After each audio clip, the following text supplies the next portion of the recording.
hit record. Excellent. Because I hadn't hit it record yet. Oh, okay. Gotcha. And then hook up DLUT. Oh, by the way, next week, Friday, I get up at 7 again. It is what it is. Agreed. We will work around it. And thankfully, I think it's checking, I believe. I might be wrong. Oh, well, that's at least easier on you. Yeah, you're not kidding. It's like, oh, vacuum. Okay, I'm done. Would you do me a favor? What would that be? Pass me my cup.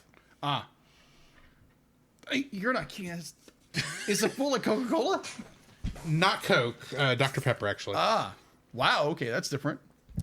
You get what's available at the time of purchase. Okay. Fair. That's my excuse there. Fast food, of course. Okay, now I just need to check one thing on here.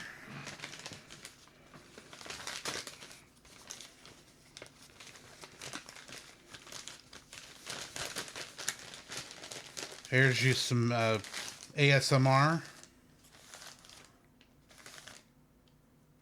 Your paper bag ASMR. Oh, bag ASMR. That's what I was hearing. Oh, okay. Granted, it's probably louder on my headphones than on the stream, so... Okay. Then everyone's like, what in the world is that sound? It's like a paper bag, people. He's going to take me out back.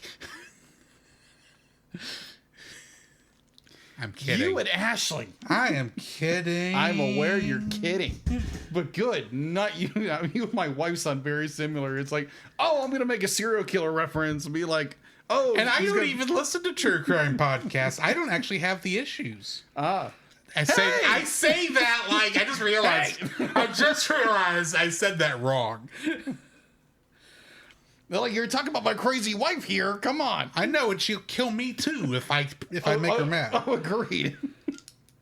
I haven't made her mad. We do love you, Ashley. Yes, by the way, agreed. if you're listening. Indubitably. He definitely does. I love you as a sister, brother and sister in Christ. However that goes. In Christian love. In Christian love. Please don't kill me.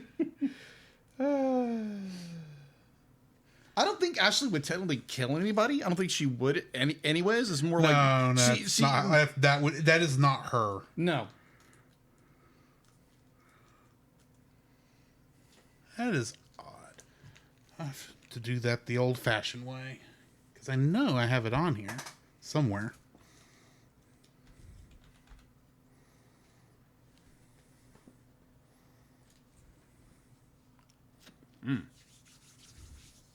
So how's everybody? How is everybody's evening doing? I am doing fine. That's good.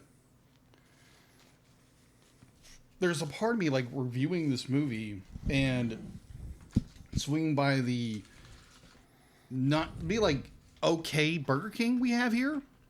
I've had a lot worse. Yes, be like in some because they're promoting How to Train Your Dragon, the live action version. I'd rather be reviewing that than this film. Well, that's not for another couple weeks. Oh, agreed. But I think at this point, I'd rather be watching that film than this thing. That goes without saying. Yes.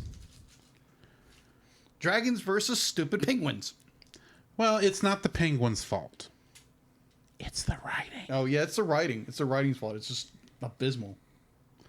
We'll get to that. And now, granted, I guarantee there may be one or two people in the chat or listening to us later on Patreon. It's like, no, this is an iconic film. It's okay. Let us know what you think of this film. Because honestly, I don't like this film. Just be aware we have our own opinions and we hold films to a high standard. We don't give a lot of grace when it's poor. Sometimes, yeah, if it's poor quality, it's like, yeah. Mm-hmm. Be like, the movie's going to get slaughtered. That's just the way it goes. Exactly. Now, granted, there are some good things about this film, but in other words, it is just, to me, it's not that good. Now, to some people, it might be, oh my gosh, I love this film. I love this since the child. Great for you. Good for you. Bad for us. Yeah. Yeah, because if memory serves, I was the one who put this on here. Yeah, it was you. Yeah. I had forgotten it was on the list and then kind of pushed it out of my mind. And then all of a sudden it's like, oh, yeah, this is what we're doing next week. Mm-hmm. So it was like when I was watching this movie for the review and my wife is like, oh, you're watching that movie. I hadn't seen the movie since I was in college. I thought it was dumb then. And then she'd be like watching it over my shoulder while I'm watching it and be like, I'm doing the same reaction she did, 15 years ago. And it's like, yep, I don't like this movie. I'd be like, yep, same. Yep. So you're getting a preview of, what's to come with this movie. Again, there's some good things with it and a lot of bad. If I can hit buttons on here correct. Oh, why, thank you, PaulJPowers.com. Hello. Love the shirt. Awesome. Yeah, where did you get that from anyway? Link on Facebook. Link on Facebook. I saw a link on Facebook. I followed the link. It would look like a reputable site. Mm-hmm. And you ordered a shirt. And I ordered the shirt. And it came in a week later. Nice. It's like, well, if our audience seem to be like, if they enjoy your shirt, be like, just share the link at some point. If you can find it. I have to find it again. Okay, fair. That's fair. It was an ad. Let me put it this way. It was an ad on Facebook. Okay. I haven't seen the ad since I bought it. So I was like, oh, you already bought this? You don't need to see it anymore. Mm-hmm. Yeah, I just want to make sure this is the right file. The Cellcast is recorded in front of a live streaming audience. If it hadn't been for you, I would be... That is the right one. I can't find my regular bad movie one that was doesn't mention bad movie month, but I'm sure it's on this desktop somewhere. Bad movie week. The Electric State. I've had one of those before, and it actually worked. It was a Sonic and Robotnik in the style of Calvin and Hobbes. Oh, sure. Okay, cool. Okay. Yeah. Is Electric State on Netflix? I don't know what Electric State is. Electric State's on Netflix. I'm glad you know what it is. Yeah, because it's Chris... Oh, come on. Star-Lord. What's his name? Chris Pratt. Chris Pratt. Chris Pratt and something King. Come on. Think. Yeah, it's on Netflix.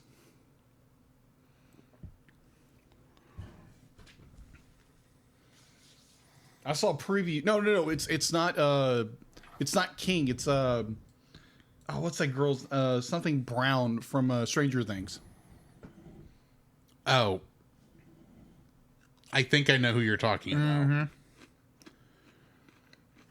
Played 11. I think was her name. Well, I think was the character's name. I think I could be wrong. You know what? I'm going to double check because I think I'm right. I might be wrong. Emily Bobby Brown. Emily Bobby Brown. Yeah, that's it. Thank you, Steph. Thank you, Artsy. We appreciate you. By the way, thank you for the advice yesterday about my little dilemma with my art piece. Thank you. Appreciate it. I was about to say, I don't think I gave you any advice, but there is. Oh, you're talking to Artsy. I'm talking to Artsy. I realize this now. Sometimes I don't make the correct connections. That is fair. I don't make the right connections either sometimes.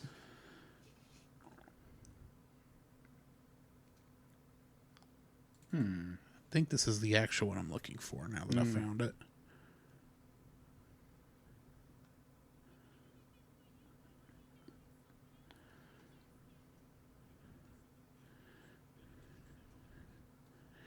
Oh, I said bad Christmas movie. I can't use this one anyway. Never mind.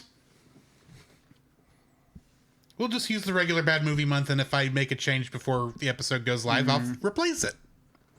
Yeah, The Electric State. It is on Netflix. I haven't seen it. I've saw previews to it. I haven't heard anything about it. I know nothing. Is it good, bad, ugly? One of those like little weird Netflix movies that came out that people are intrigued with, but then watched and didn't like it? These things happen. Oh, they do.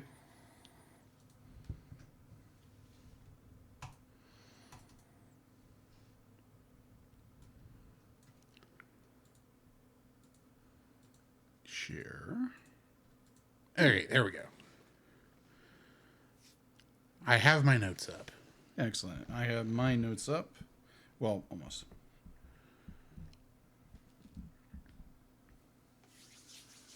Who? And this thing had a sequel. Yeah, I didn't watch the sequel. No, I didn't either. Hey, Mom. Hey, Dad. I don't know which one's watching. I actually assume Mama. Yeah, I saw a very cool picture that your mom posted the other day about your dad helping a neighbor with a tent. Yes, and I think I recognized the tent. Oh. I think that was our tent. No, correction. I think that was my tent from when I was in Boy Scouts. Oh, okay. Which is technically still my tent, but if they can get some use out of it, yay. I'm not using it right now. Uh-huh. No, I'm sure he was just being crazy neighbor Mike. Crazy neighbor Mike. Well, I mean, to family, he's crazy Uncle Mike. Okay. But I've got a crazy I think he's just Mr. Mike to everybody else. Okay. I don't know. I don't hang around with the kids that often. Okay. I may be a kid at heart, but... Fair. Yep, I get, what was it? I've got an Uncle Mike, and he's a little crazy. The last time I saw him was when my dad was in the hospital in Livingston. Right. So while you're eating, I will go ahead and ask. You have made a certain purchase about a week ago. Yes. How are you enjoying your new ride? Yes, me and my wife last weekend were blessed enough to get a new car. It's new to us. It's a 2020 Honda. Not Honda. I wish it was a Honda. It's a Volvo C60. Mm-hmm. Beautiful car, black. I really, really enjoy it because on the test ride, because we drove a Mustang first, and my first car was a Mustang, and I've always had a fascination with Mustangs, like any red-blooded American boy. Exactly. But so we test drove the Mustang, really enjoyed it. I saw little flaws with it, and we mentioned, because my wife wasn't feeling great about it, because she was thinking long term. I was thinking, oh my gosh, this car. Yeah, you're thinking this is a cool car. This is a really cool car. So it was like, okay, what else do you got? Because I want to be tempered to her because we're wife. She's making sure you make a good purchase, not a rash purchase. Oh, of course. And I was kind of gauging where she was at because if we bought the Mustang, it would be more. It's okay. This is a cool car, but her mom couldn't get into it. My parents couldn't get into it. No one else could get into it. Literally.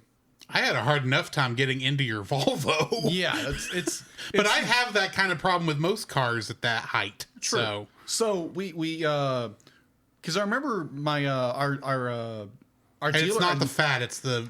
It's from head to booty. Right. I'm too tall there. Yeah, and plus these are bucket seats. Seats and it's a lower grade car. Not lower grade, but it's lower to the ground. Mm-hmm. So I'll be like, hey, you had that Volvo, right? So he got the Volvo and drove it. As well, it's like, hey, do you want to stop at a gas station? Because he pulled a 10 to 10. He pulled a 10 to 10 in the morning. A 12-hour shift at 10 o'clock. Yeah, 10 o'clock. The night before, he sold 4 cars. That's impressive. So he got up and he was like, man, I need something to drink. So we drove to Mount Selman? Mount Selman, yeah. The other side of Love's Lookout. Yeah, the other side of Love's Lookout. For those who don't know the East Texas area, we live very close to two very tall hills, and there's a big valley, and the way the hills are sloped, it's a very subtle drive up either side, but there's a giant dip that goes down 200 feet. So that's called Love's Lookout around here, and you can actually see for 30, 40 miles. It's about 40 miles. So yeah. One day, if they ever build that lake, you'll actually be able to see it from Love's Lookout, despite the fact it's near the county line.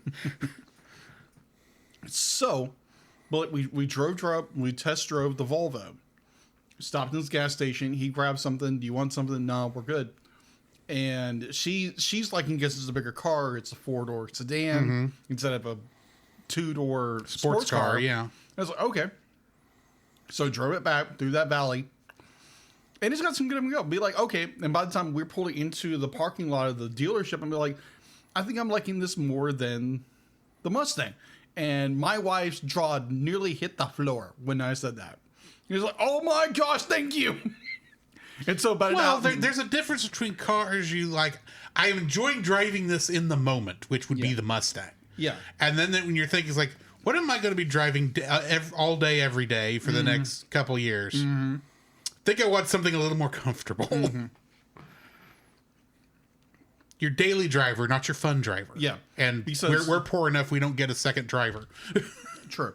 So there was a because we Mustang, and then there was a Hyundai, not a Hyundai, but there was a Hyundai. There was a Hyundai. It was like, okay, Ashley wanted to see about that one, and she liked it. It was a big car, and it was like, wait a minute, what about that Volvo? So we looked at the Volvo, and they got us a killer deal on it, and so now I'm driving a black Volvo, which I am very grateful so much to people at EAG Ford here in where we live. So yeah, and now you don't have to walk to work. Yeah. So interesting. When you and your wife can't drop you off. I mean, because she usually can drop you off. Yeah, because where she's working next semester, because she's a teacher, it'd be the wrong direction from where you're going. The wrong direction. Be like, because believe me, I walked for about 6 months to work. Yeah, but I know I gave you rides home sometimes. You did, which I appreciate. Everybody who ever gave me a ride, I appreciate it.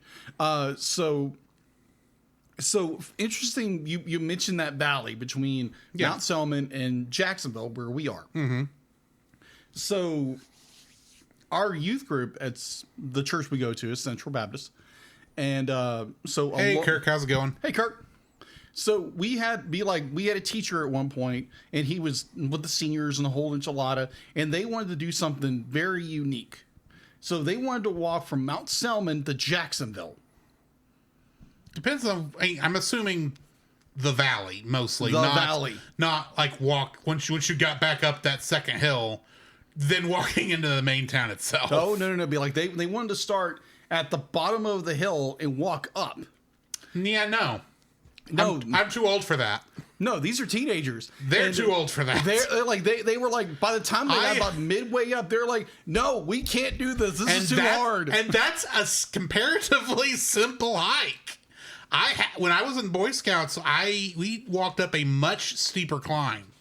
Going up like a mountain. Oh. It wasn't a tall mountain because it was over in Arkansas, but so it's not like the Rockies where you're going up into, can't catch your breath territory just because of how thin the air is. No, but it was still a fairly high mountainous area for what it was. Okay. And I remember walking up that mountain and going, if I ever get up there, you're going to have to drag me back down because I am not making this return trip. And I made the return trip. But when you're going uphill, it's a lot worse than going down. Oh, yeah. And that's a lot harder than what we're talking about. Okay. So Spartan says he has a Toyota Corolla named Jackie. And apparently he lives in Arkansas. This was over near Queen Wilhelmina was where I was talking about Hefe. Oh, okay. In case you're curious. The southwestern part of the state of Arkansas. We had a Boy Scout camp there once. I think it was Boy Scouts there. But yeah, just... Yeah, it was. Because we had to... if I remember correctly, to get to where the trail started, they had to ferry us to the other side of a lake. Oh, really? Yeah. And I say lake, it was more like Lake Jacksonville. It's a big body of water, but it's not like Lake Pontchartrain or something like that. No, well, I wasn't going to say that much, but it's not like Lake Palestine. Giant pond is generally a more descriptive term, even though at that point it's a lake. Yeah, it's a lake because a pond is like. Yeah, but you know what I mean by giant pond. Yeah. It's at that age, it's at that spot where it could go one way or the other depending on your perspective. True. Yeah, it's not Lake Livingston. Lake Livingston's massive. No. At one point, they had the weirdest part of the dam. At one point, I was like, wait, my parents live on that lake. Let me call them. I was like, are you guys on the evac? And it's like, no, this is the other side of the lake. I was like, okay, good.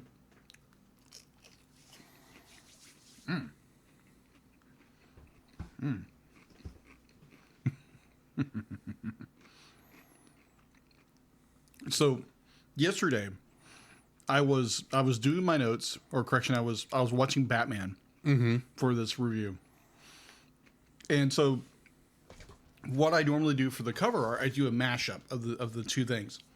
And might be like, spoiler alert, I don't like this film. That might be putting it mildly. So, I was like, wait a minute, what can I mash this with? And Drew said, oh, there's a werewolf in this episode. Oh, really? And so I'm watching the episode. That's not what I said. Yeah. I said, oh, look, Jacob's in an episode of Batman. Yes, I turned into a werewolf with a non-conclusion. Hey, the werewolf survived. Yes, the werewolf survived. He's just much like the cat in the last one. He lives alone for all eternity. Yeah. But I was like, wait a minute. What can I draw? And I'm curious if you can pull that up, Drew. The image I drew. Picture I took? Yeah, the image you drew. The image I drew. If you can put that on the screen. If you can do that. I'm not saying you sent that on Messenger? Uh-huh. I think it's... No, it's not a Messenger. Did you put it on the regular text message? I think it's on regular text. I could be wrong. If that's the case, I can send it to you on Messenger. It's not a problem. Hold on. Yeah, I think he sent that to me on regular text message. No worries. If you can get it to me on Messenger, that's a lot. No worries. I can probably do that.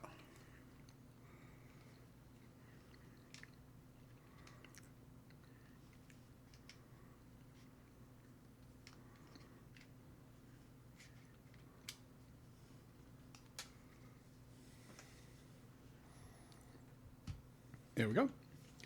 Okay. Nope. So, granted, this was the first sketch I thought of, and then I watched the second episode, which is about a samurai or a ninja. I was like, oh my gosh, yes, I have to do this. Ninja. Share screen, and I want this one. Mm-hmm. So that is what I drew. Feeling a touch vindictive, are we? A little bit. I was like, oh, okay. Now, granted, it'd be like, if everyone says, like, oh my gosh, yes, do it, and I'll do it in a heartbeat. Oh, do it anyway. Mm-hmm. You did the same thing to a couple of snails in another. Oh my gosh, yes, I did. Movie we reviewed. Mm-hmm. I did. I have quite a. Need to adjust that a little bit. Yeah, I'm working on it. That's too much of my big ugly face. I'm trying to figure out what it did. Nope, that's my show. No. Oh my gosh. I'm working on it. What are you doing? I'm figuring out what it did. Hang on. We force it to refigure itself. Mm-hmm. It didn't want to refigure itself. It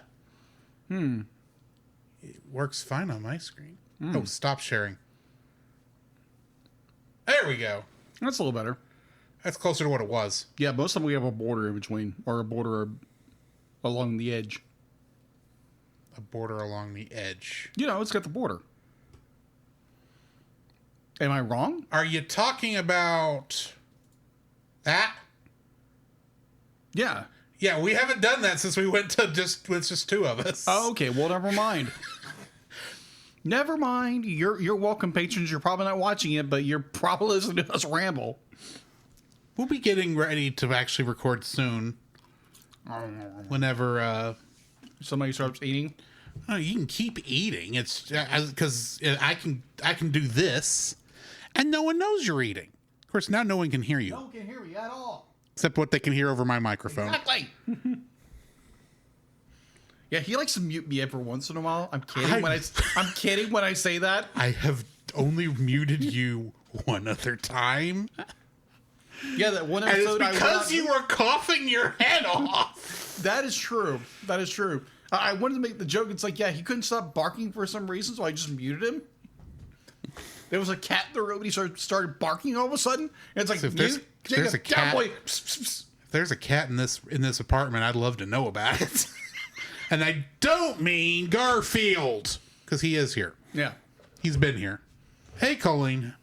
Hi, Miss Colleen. Hi, Mom Bear.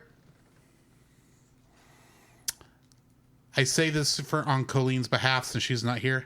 How's it going, Jakey Poo? How dare you? How freaking dare you say that? You are terrible. And your point? Oh. Revenge is best served cold. Let's just say that. Anything either one of us says can and will be used against them on the podcast. Oh, yeah. You're welcome, Colleen. So quit ponying around. Okay, I get that.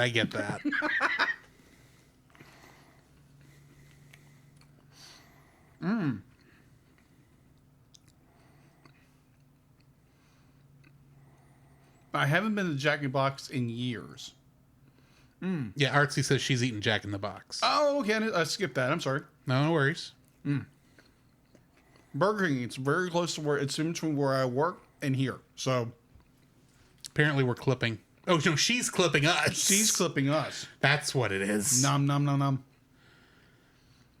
But I mean, I'm fairly certain if I get this close, I can be clipping too. A little bit.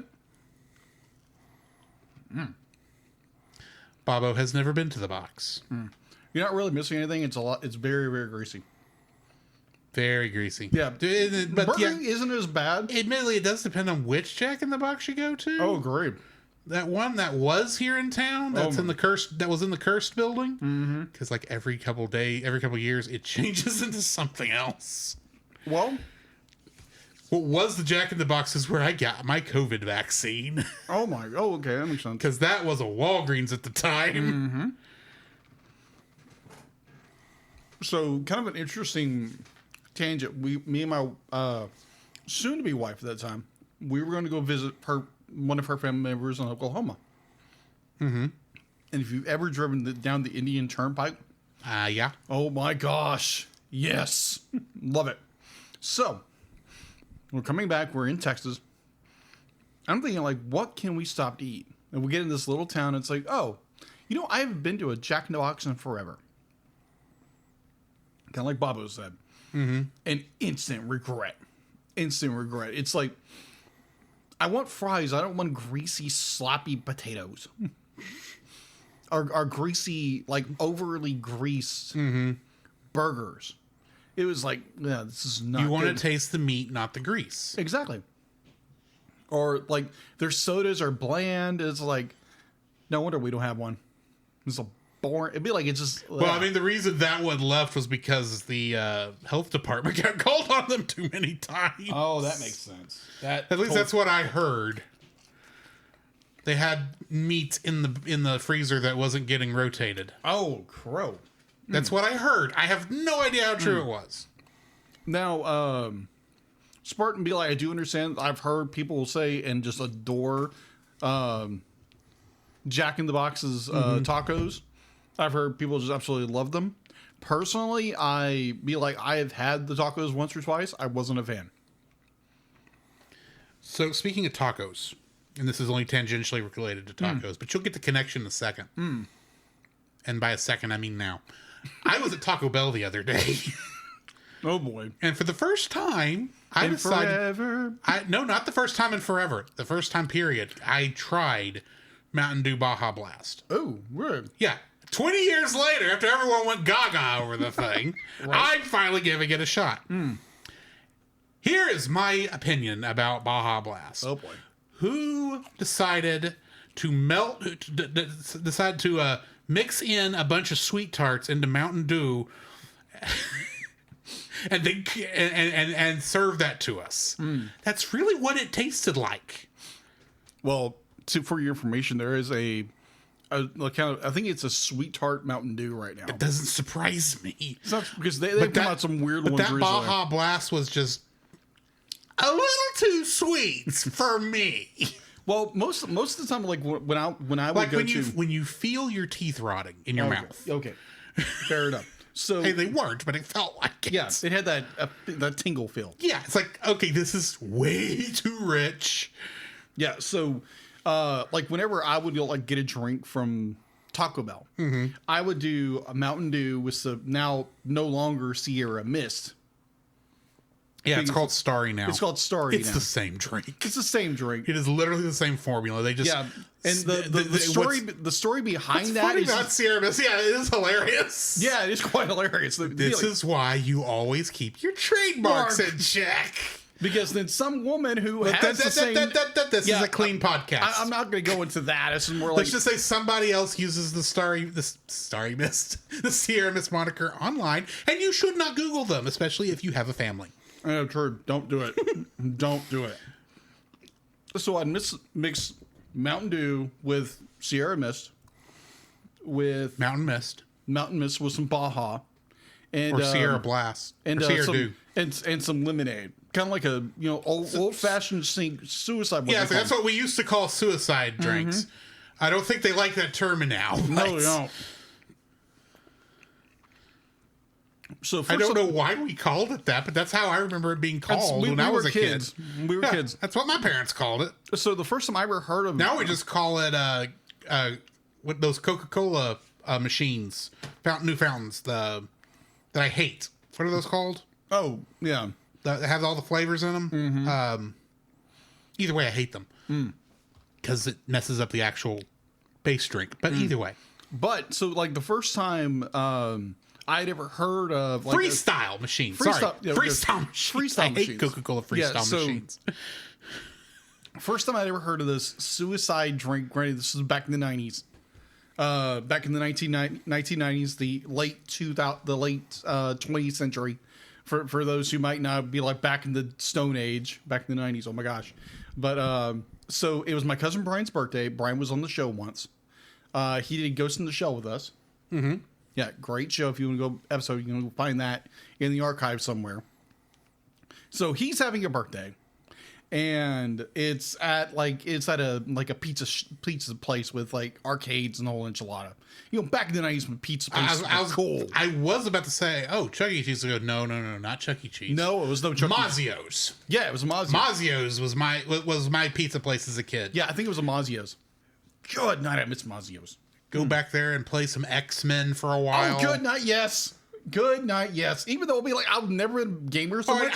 Oh my gosh, yes. I never got past the first level of X-Men.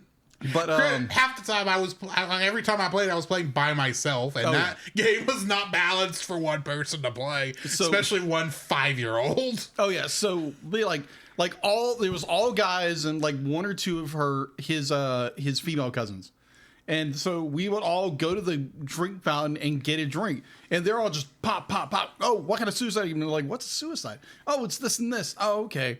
And it's just like you drink the most disgusting thing in the world. And yet it was oddly delicious. It was, yeah, exactly. It was very oddly delicious in a weird way. In a weird way. Yeah, now it's just more like, okay, pop, pop, pop, pop. What are you doing? It's like I'm enjoying my childhood for a second. I'm pretending to be a bartender. Let me live. Yeah, exactly. You want this Dr. Pepper shaken or stirred? Please don't shake your Dr. Pepper. No, it's going to make a mess. Yes. Oh my gosh. But yeah, I think that's the first time I ever heard of that. And like, I think periodically through my life, it's more, okay, I've got a free range soda. And it's okay, what can I do here? Pop, pop, pop, pop. I love that term now. Free range soda. It works. It works.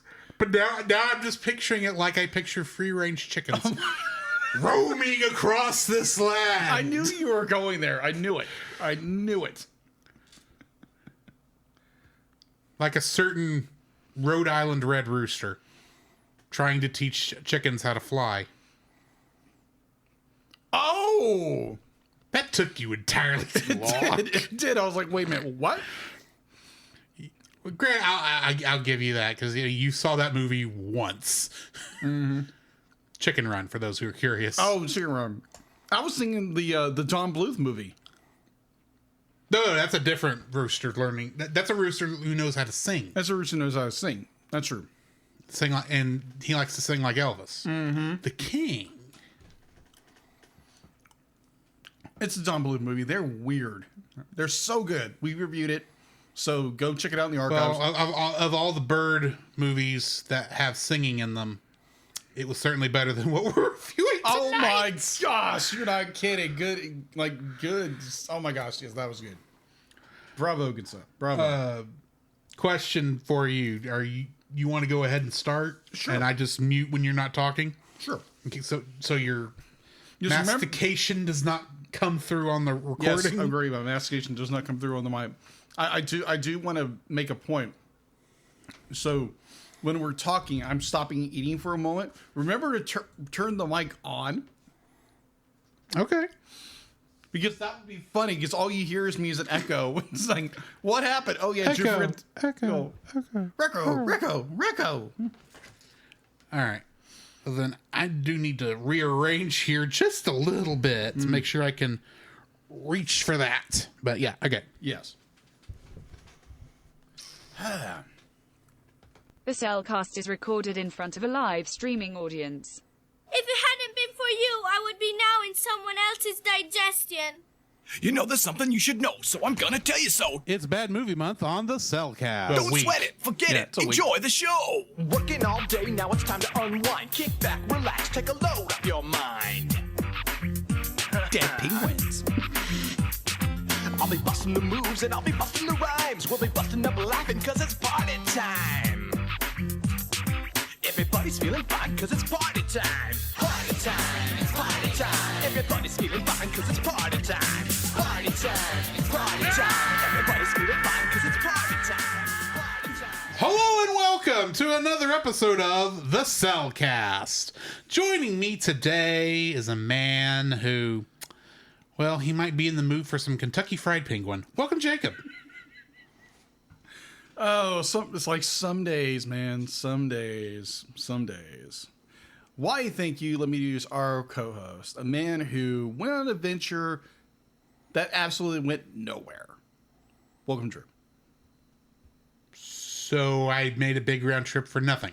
Apparently. That's usually how this works. Yeah, exactly. Maybe not in your case, but with this Penguin movie, yes. Fair.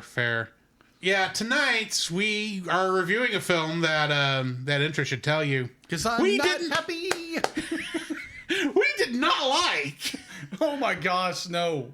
No. Absolutely not. No. And admittedly, I had been sitting here ever since, we changed up that outro and I included the bad movies thing in there.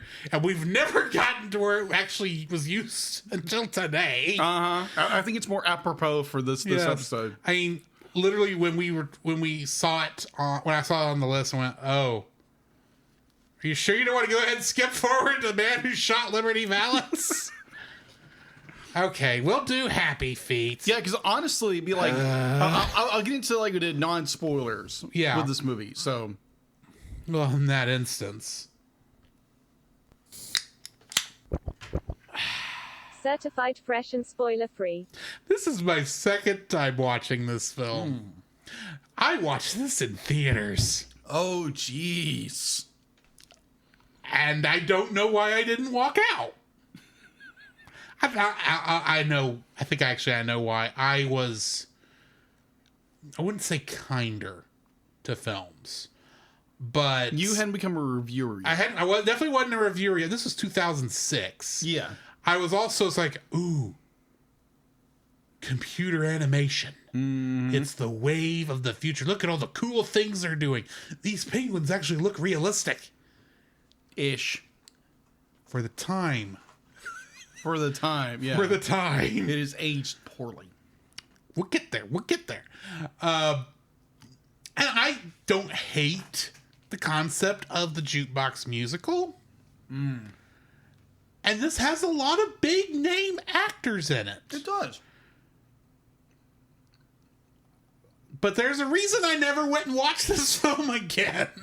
I wonder why. Now, I know there's going to be people out there who's like, oh, because every movie is somebody's favorite. Mm-hmm. It probably is somebody. And whoever's favorite is the animated Titanic films, God bless you.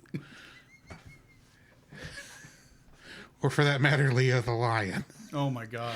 But I know there are people out there who probably love this movie and think we're nuts for hating on it. And I will admit, to some degree, it's because I'm a nearly 40-year-old man watching penguins telling me why it's wrong to pollute and overfish their environment and trying to be cute about it. So admittedly, I am not in the target market for this film. I don't think I was in the target market for this film when it came out. So I don't, like I said, I don't hate, I don't hate the film. There's just, this is one of those that I've just never gone back and rewatched. And I really was not looking forward to the rewatch. So it's not in your top 2,000? I am still debating as of this moment in the podcast whether or not it exceeds or doesn't exceed my Brown standard. Which, for those who are curious, that's Star Trek V: The Final Frontier. Ooh. Because I both there are parts of that thing I like and parts of that thing I don't like, and I'm not really sure yet where this sits. I will make that decision before the end of the podcast. Fair. But and I know that sounded blasphemous to a lot of people probably who love this film. I don't. I'm not a penguin guy in general. I would have preferred if Burgess Meredith and Danny DeVito had just shown up in this film.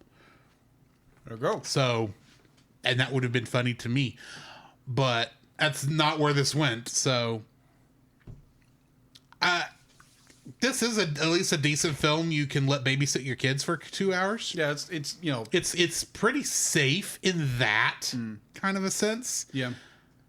And it does have you want to be preached at. And it does have some good music in it. Agreed. So is it original? No. Well, no, because it's a jukebox musical. Yeah.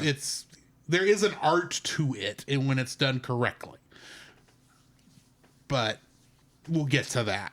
So yeah, it's not offensive in that way. It's pretty safe that your kids watch it. I'm not rewatching this movie anytime soon, and if you put the sequel on the show, it better be in Bad Movie Month. So, what are your thoughts? So, when we were compiling this list, because I was looking at films that be like, non-Disney, non-traditional movies, and I was like, because we want to have a decent balance of stuff on our show. Want to be, a little more fluid when it comes to I only put more Disney stuff on it this year than I normally do, because when I was looking over last year's episodes, admittedly, last year was a different beast. I noted we had a grand total of one Disney film. Yeah, it's true. You want to balance that out. I went ahead and decided, let's put some more on the list this year. Fair. To make up for that. Especially since that one Disney movie we did last year was Song of the South. Oh, yeah. And it's go listen to our review. That's a good episode. It's a good episode. And thank you again to our friend Wendy for getting us that. Thank you. Appreciate that. So, I saw Happy Feet. And I remember hearing about it in 2006. I was like, okay, I don't want to watch this. It seems boring. Ironically. So, fast forward to, we're going to do this movie before. I had to look it up. It's Happy Feet. Oh, it's on Amazon Video for free. Yay, when your subscription. Yay, okay, I'll go watch it. And so I sit down earlier this week, turn it on, and it's just like, what in the world am I watching? It's like, okay. And my wife, who's sitting in the kitchen, like in the dining room area, watching virtually over my shoulder, and she tells me, like, halfway through this movie, because I'm yelling at the TV how stupid this thing is. I'm like, what are you doing?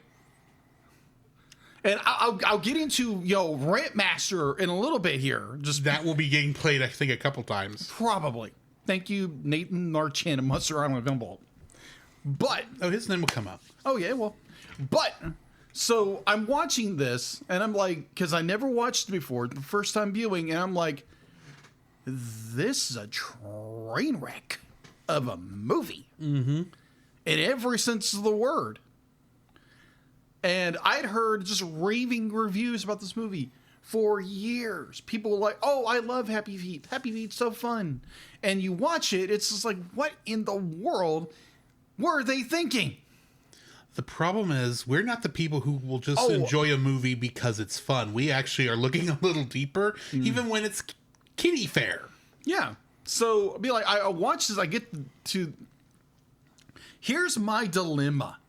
So we get to about the hour and a half mark of this movie, which is almost at the end. No, correction. But like it's almost to the hour, but it's a little after an hour mark, and you get to the big crescendo of like this big conflict, and the conflict isn't resolved. It's this, and our character has to go on his adventure. I'm like, you had a perfect ending right there. Boom. We'll get to that. Wrap it up. We'll get to that. Oh, I know. I just be like, it's just like. We'll get to the fact this is 2 movies. Yes! It's 2 movies that should have been 1. 2 very short movies. Yeah, 2 very short movies that they could have been like, there wasn't streaming back then in the early 2000s, but this could have been a short on. Special presentation. On YouTube. Early YouTube. Well, I don't think it's that short, but sure. No, but good. It's not like both were 15 minutes. They were both. It was about 45 minutes. Yeah, agreed. Because it's literally about even. But be like there are aspects of this film, kind of like Drew said, that I do kind of enjoy in some aspects, and there's other parts I absolutely just it's revolting how stupid it is. So, anyways, would I recommend this movie? Heck no. Don't go watch it. Unless be like you have small children and they love silly, goofy little things. Yeah. That's fine. Let your kids watch it. They'll probably get nostalgia for it and then come back as an adult and be like, what in the world was I watching? I will say, and I think you'll agree with me, we have reviewed far worse than this. Oh, yeah, agreed. Completely agreed. But this is definitely not one we enjoyed. No, this was not an enjoyable watch. And I guarantee, like Drew said before in the very beginning of the show, there are people out there who most likely grew up watching this movie very young in 2006, watching this and enjoyed it, and probably to this day have a love and a joy in their heart for Happy Feet and Happy Feet 2. And be like, if you are that person who is listening to us or watching this feedback, be like, let us know what you think of this movie. Because I don't see it. Drew obviously didn't see it. Like, what do you enjoy about Happy Feet? Let us know. We'll get to it, but I can tell you what turned me off quickly is how preachy it is. Oh, yeah, it's way too preachy. But we'll get there when we get way. We'll get there when we get there. Yes. How about we go ahead and get into our spoiler-filled thoughts? Yes. The following is a spoiler-filled review for the film Happy Feet. Listener discretion is advised.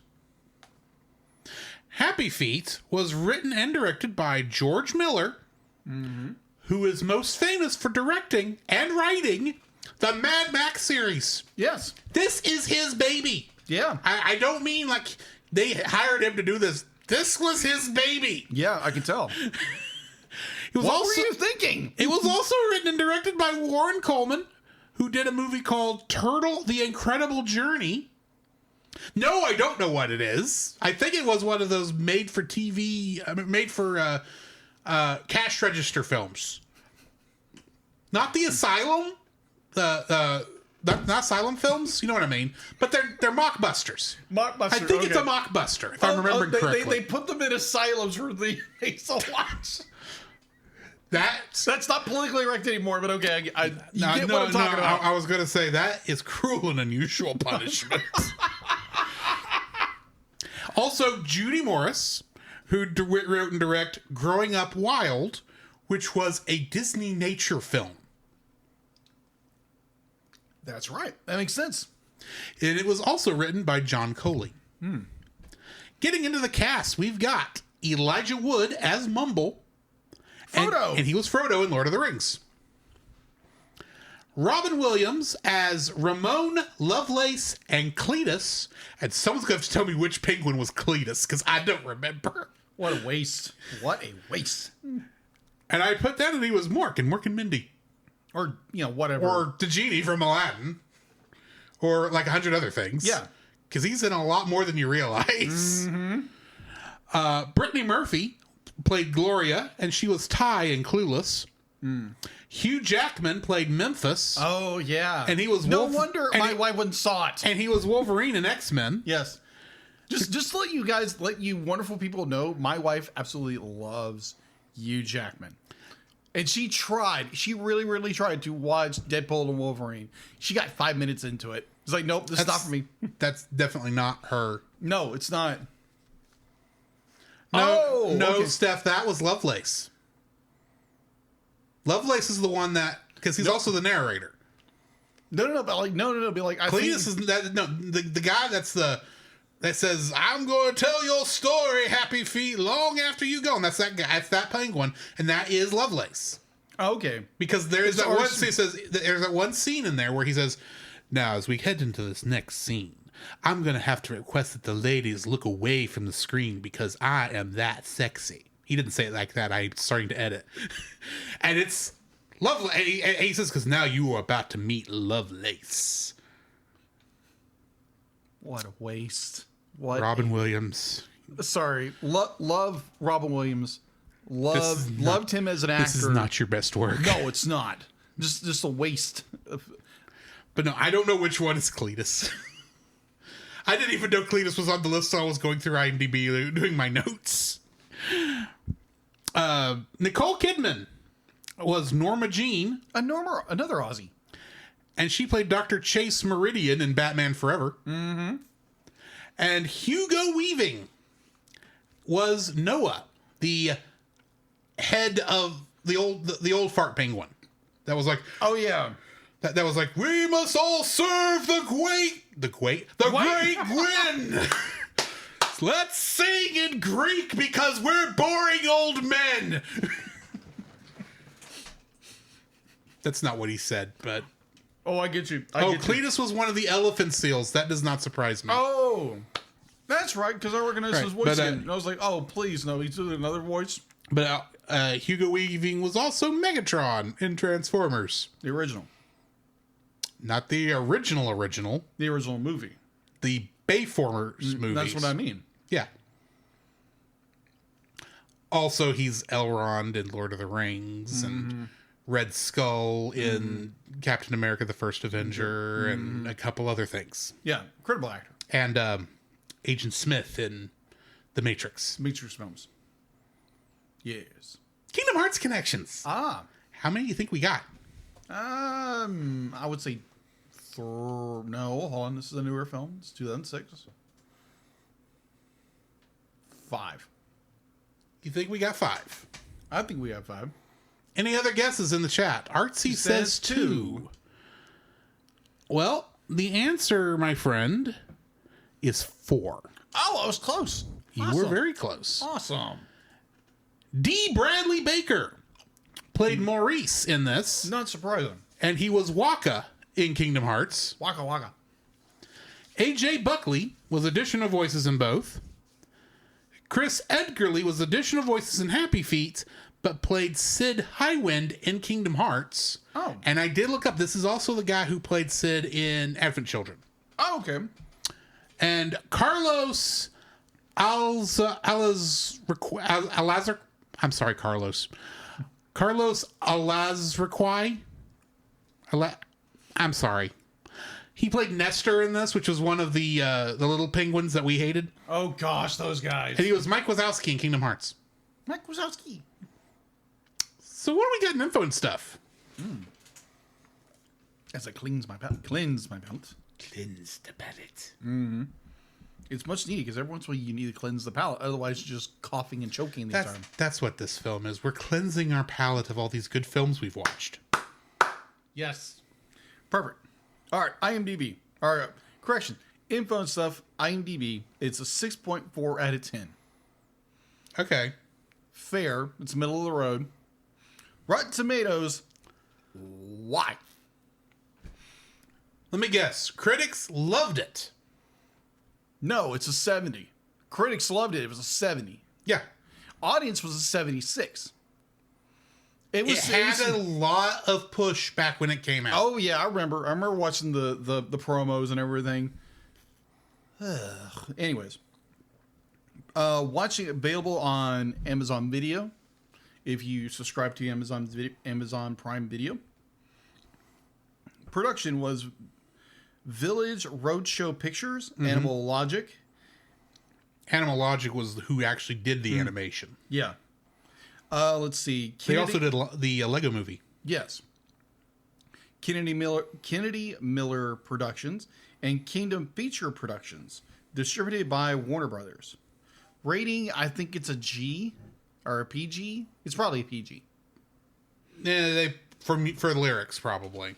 Maybe. It has some violence in there, so it's probably a PG. All right. Runtime was 108 minutes. It should have been shorter, let's be fair. Release date, well, originally was on November 17th, 2006 in America, and December 26th, 2008 in Australia. Which kind of makes sense because you have two co-stars that are from Australia. Mm-hmm. And it's like, okay, that's cool. It's like, okay, you got two Aussies on here. Awesome. Yeah. Let's see. By the way, if you've never heard Hugh Jackman actually talking his Australian accent, you should go check it out. Yeah, agreed. And my wife loves Hugh Jackman. Let's say that. I'm going to emphasize that probably throughout the entire course of the thing. Probably not, but I just wanted to bring that up. Anyways, let's see. What is it? Box office. That had a budget of $100 million estimated. Its opening weekend on November 19th, 2016, or 2006, apologies, was $41.5 million. Its domestic gross for the United States, Canada, was $198 million. Mm-hmm. So it made a little bit of money back. It probably didn't garner as much because you have $100 million budget and you make less than $200 million. Mm-hmm. How much money did you put in advertising and everything like that to push this film? Yeah, probably like another $100 million. Probably. So you probably didn't make anything with this film, unless we go to the international box office, where it made $384.3 million. So it made its money back in overseas markets. Here in the United States, it may have broke even. Maybe. Mm-hmm. So we can thank the international markets for Happy Feet 2. Because if it was only up to the domestic, this probably would have never had a sequel. Probably. All right. Home release. Happy Feet was released on home video on March 27th, 2007 in the United States in 3 formats: DVD on widescreen and Pan-O-Scan edition, Blu-ray, and HD DVD compact. Back in this is during the format war. During the former wars of HD DVDs and Blu-rays. And if I remember correctly, that Blu-ray probably came not at the same time as the HD DVD. Mm-hmm. It was probably a gap of maybe a year, because I think Warner Brothers was HD DVD was in the HD DVD camp. They were, and they had to eventually switch to Blu-ray when they weren't selling HD DVDs. No. Fun fact: the youth minister I used to work with way back in the day, a lifetime ago, him and his family decided to go with HD DVDs, and I think within a year they were selling everything. It's like, because they weren't that good. Let's be honest. Well, they were okay. Yeah, but Blu-ray. You had the advantage that Blu-ray had the advantage that it sounded like state of the art, while HD DVD sounded like it's like what you had, but we tweaked it a little. Mm-hmm. It's a slight One's upgrade. newer and one's shiny and new. One is polished. A slight upgrade. Granted, you actually look at the technologies behind it. The technology behind HD, DVD, and Blu-ray are very similar. And they're literally HD DVD was built from the ground up. It is not using. It is not just a tweak of the DVD technology. And there's obviously some shared stuff there because it's both optical discs. But yeah, they're both using blue lasers. Well, thank you, Drew, for that very insightful. I watch too much YouTube. I can see that. I can see that. Nerd. What am I saying? Be like, I'm a nerd too. What? What? Be like, did you not realize you're a nerd? Quoting something. Same thing you were quoting. I just went to Gohan. Oh. Because at the end of all those things, after Piccolo would go, nerd! You go, what? Moving on. Oh my gosh, a bridge. A bridge. That's a bridge, right? It's a bridge. I thought so. It wasn't in the original. I'm about to say.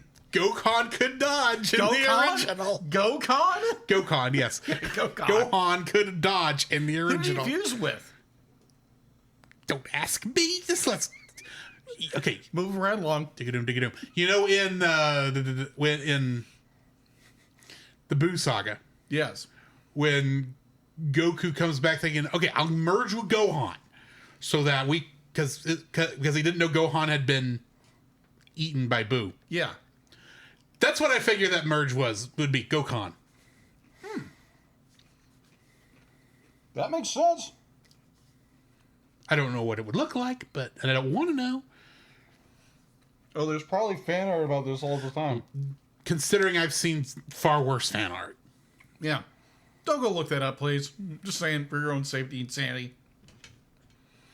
Anyways. That being said, I need to find Super Saiyan 3 Nappa because I want to know what a bald Super Saiyan looks like. I just imagine he just that beard just goes whoosh.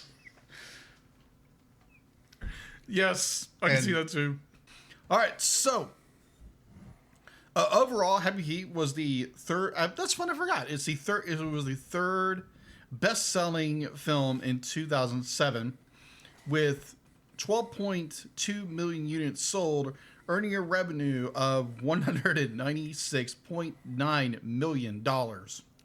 What was number 2? I don't know. I had to look it up. Okay. Yeah, I guarantee he's probably going to look it up because it's Now I'm curious. Yeah. What killed the Dodgin? The Ice Age.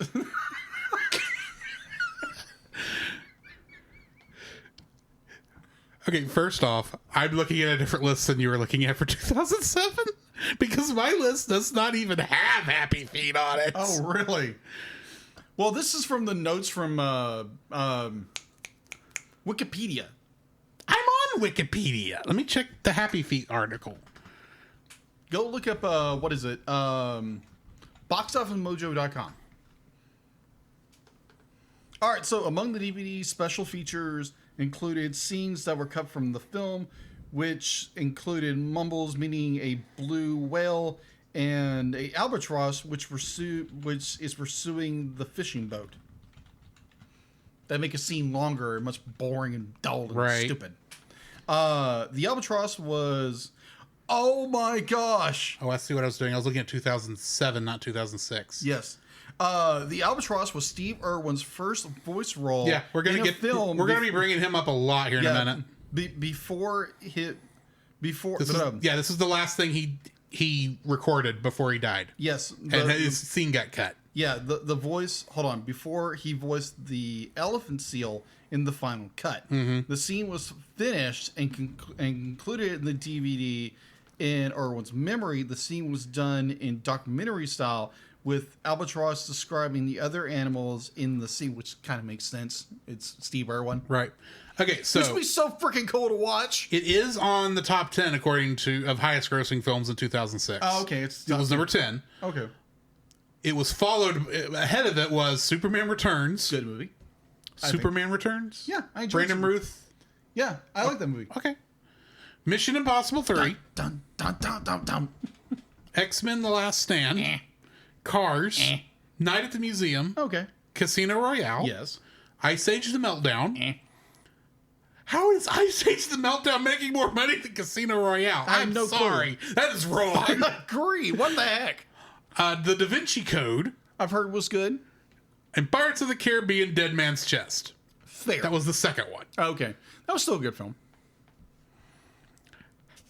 Casino Royale should be above Ice Age the Meltdown. Agreed, because I think we've watched Casino Royale. We did for the other show. Yeah, we did for the other show. If you want to go listen Movie to of the Week podcast. Yeah, if you want to go listen to our review of that one, go find that podcast. Somewhere. It's somewhere, yes.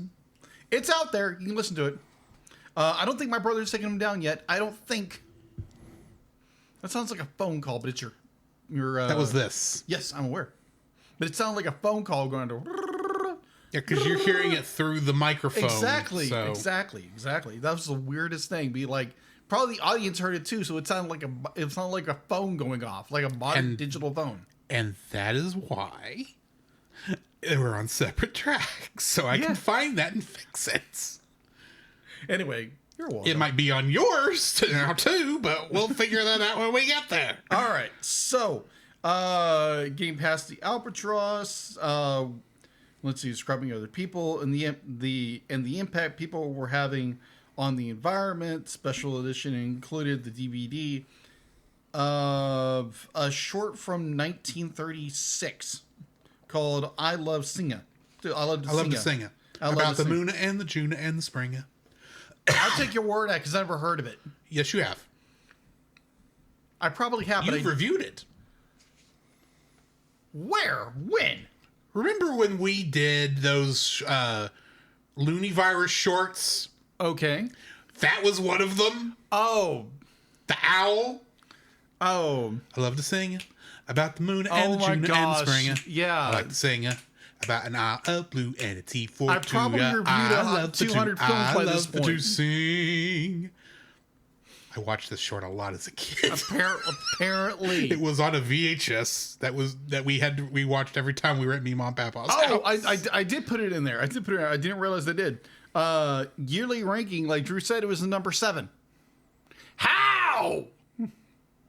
It was popular. What is popular is not always good. Popular. I want to be popular. I'm not talking about that song. Are you going to be popular? Do I look green to you? No, you're not wearing pink either. Neither are you. Okay, good. Actually, I am wearing green. Yes, you are wearing green. Okay, I want to be alpha. But you're not pink. Yes, thankfully. I don't know. And I'm not. This green doesn't count. Nope, this is red. It's more of a maroon, but let's move on. Move right along. Dig-a-doom, dig-a-doom. All right, so that is all. All right, so that's all I have for info and stuff. Getting into the summary. Every Ember? I wish Ember was in this. Emperor Penguin? And Ember as in the character from Elemental, by the way. That's what I mean. Oh, okay. That movie's going on the list soon, by the way. Burn! Burn, baby, burn. Penguin Inferno. Celeste, I know you might be listening to this. I mean, Celeste from Geek Devotions. And I know you love penguins. I'm sorry. You're not going to like this episode. Sorry, Celeste. I didn't realize that, but I'm like, oh my gosh. I was like, oh my gosh, you're talking about penguins burning. It's like, no, the penguins from this movie. The penguins are not the problem. No, it's the writing. The fact that the penguins are not the problem. The actors are not the problem. The writing, on the other hand, is atrocious. Anyway, let me do this in my best Morgan Freeman. Because he did March of the Penguins, which came out a year before this. Gee, I wonder why. They did this. Every emperor penguin attracts a mate by singing a unique heart song. If the male penguin's heart song matches the female song, the two penguins mate. Norma Jean, a female penguin, falls for Memphis, a male penguin, and they become mates. They lay an egg, which Memphis cares for while Norma Jean leaves with the other females to fish. Not quite. While the males struggle through the harsh winter, Memphis briefly drops the egg. The resulting chick Mumble is unable to sing, but can tap dance. Nevertheless, he is enamored with Gloria, a female penguin who is regarded as the most talented of her age. No wonder he's special. One day, Mumble encounters a group of hostile skua with a leader who is tagged with a yellow band, which he says is from an alien abduction. Aliens. Mumble narrowly escapes the hungry birds by falling into a crevice. Now a young adult, Mumble is frequently ridiculed by the elders and their leader Noah.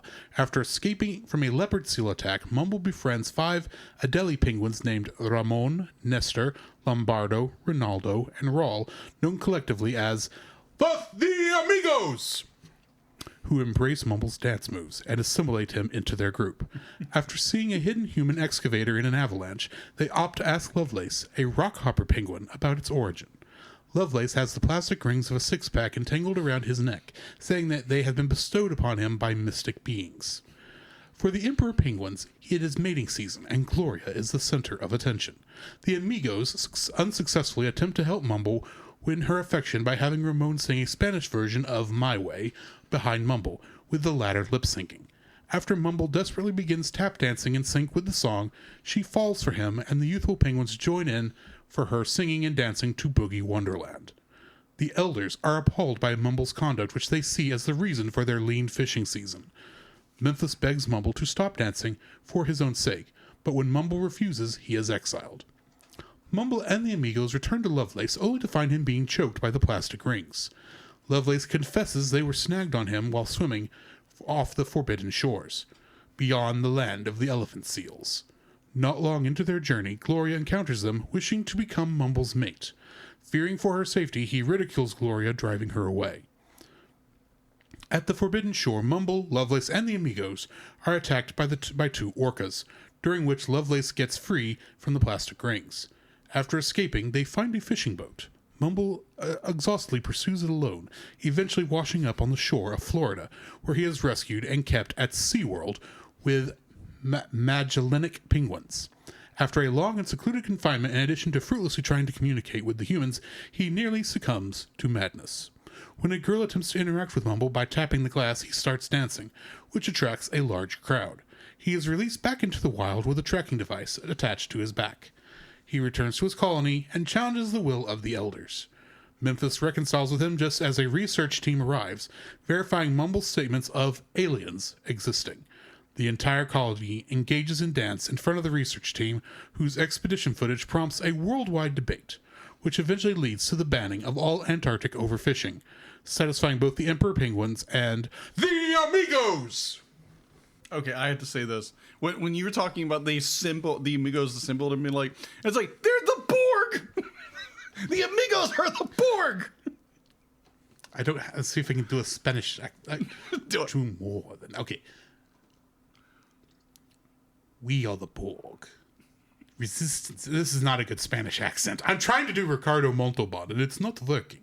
Now I've gone Russian, which is even worse. Let's just move on, shall we? Yes, oh my God. Getting into the trivia for this movie. Initially, Prince, or I think more accurately, the artist formerly known as Prince, refused to allow the use of his song Kiss for the film. However, after seeing footage of the film, he not only changed his mind and allowed the song to be used, but also wrote an additional original song for the film to be used in the closing credits. Oh. Yeah. Okay. That's true. Brittany Murphy, Hugh Jackman, Robin Williams, and Nicole Kidman all did their own singing. Of course. The Song of the Heart is the final original song that Prince created for the movie. The song won him his only Golden Globe Award, and he received a Grammy nomination for it as well. It was in the credits. Yeah, I paid his credits. This film is dedicated to Steve Irwin, as this was his last film before being killed by a stingray. Mm-hmm. Norma Jean and Memphis are obviously named for Marilyn Monroe, who was born Norma Jean Mortensen, and Elvis Presley, who lived in Memphis, Tennessee. Their voices and mannerisms are imitations. Yes, they are. When Memphis is singing Kiss, he stops when the helicopter arrives. He tells his son Mumble, "I think you better dance now." This line is actually part of the song Kiss in the version by Tom Jones. The zoo in which Mumble finds himself is actually the penguin exhibit at SeaWorld, San Diego, California. Really?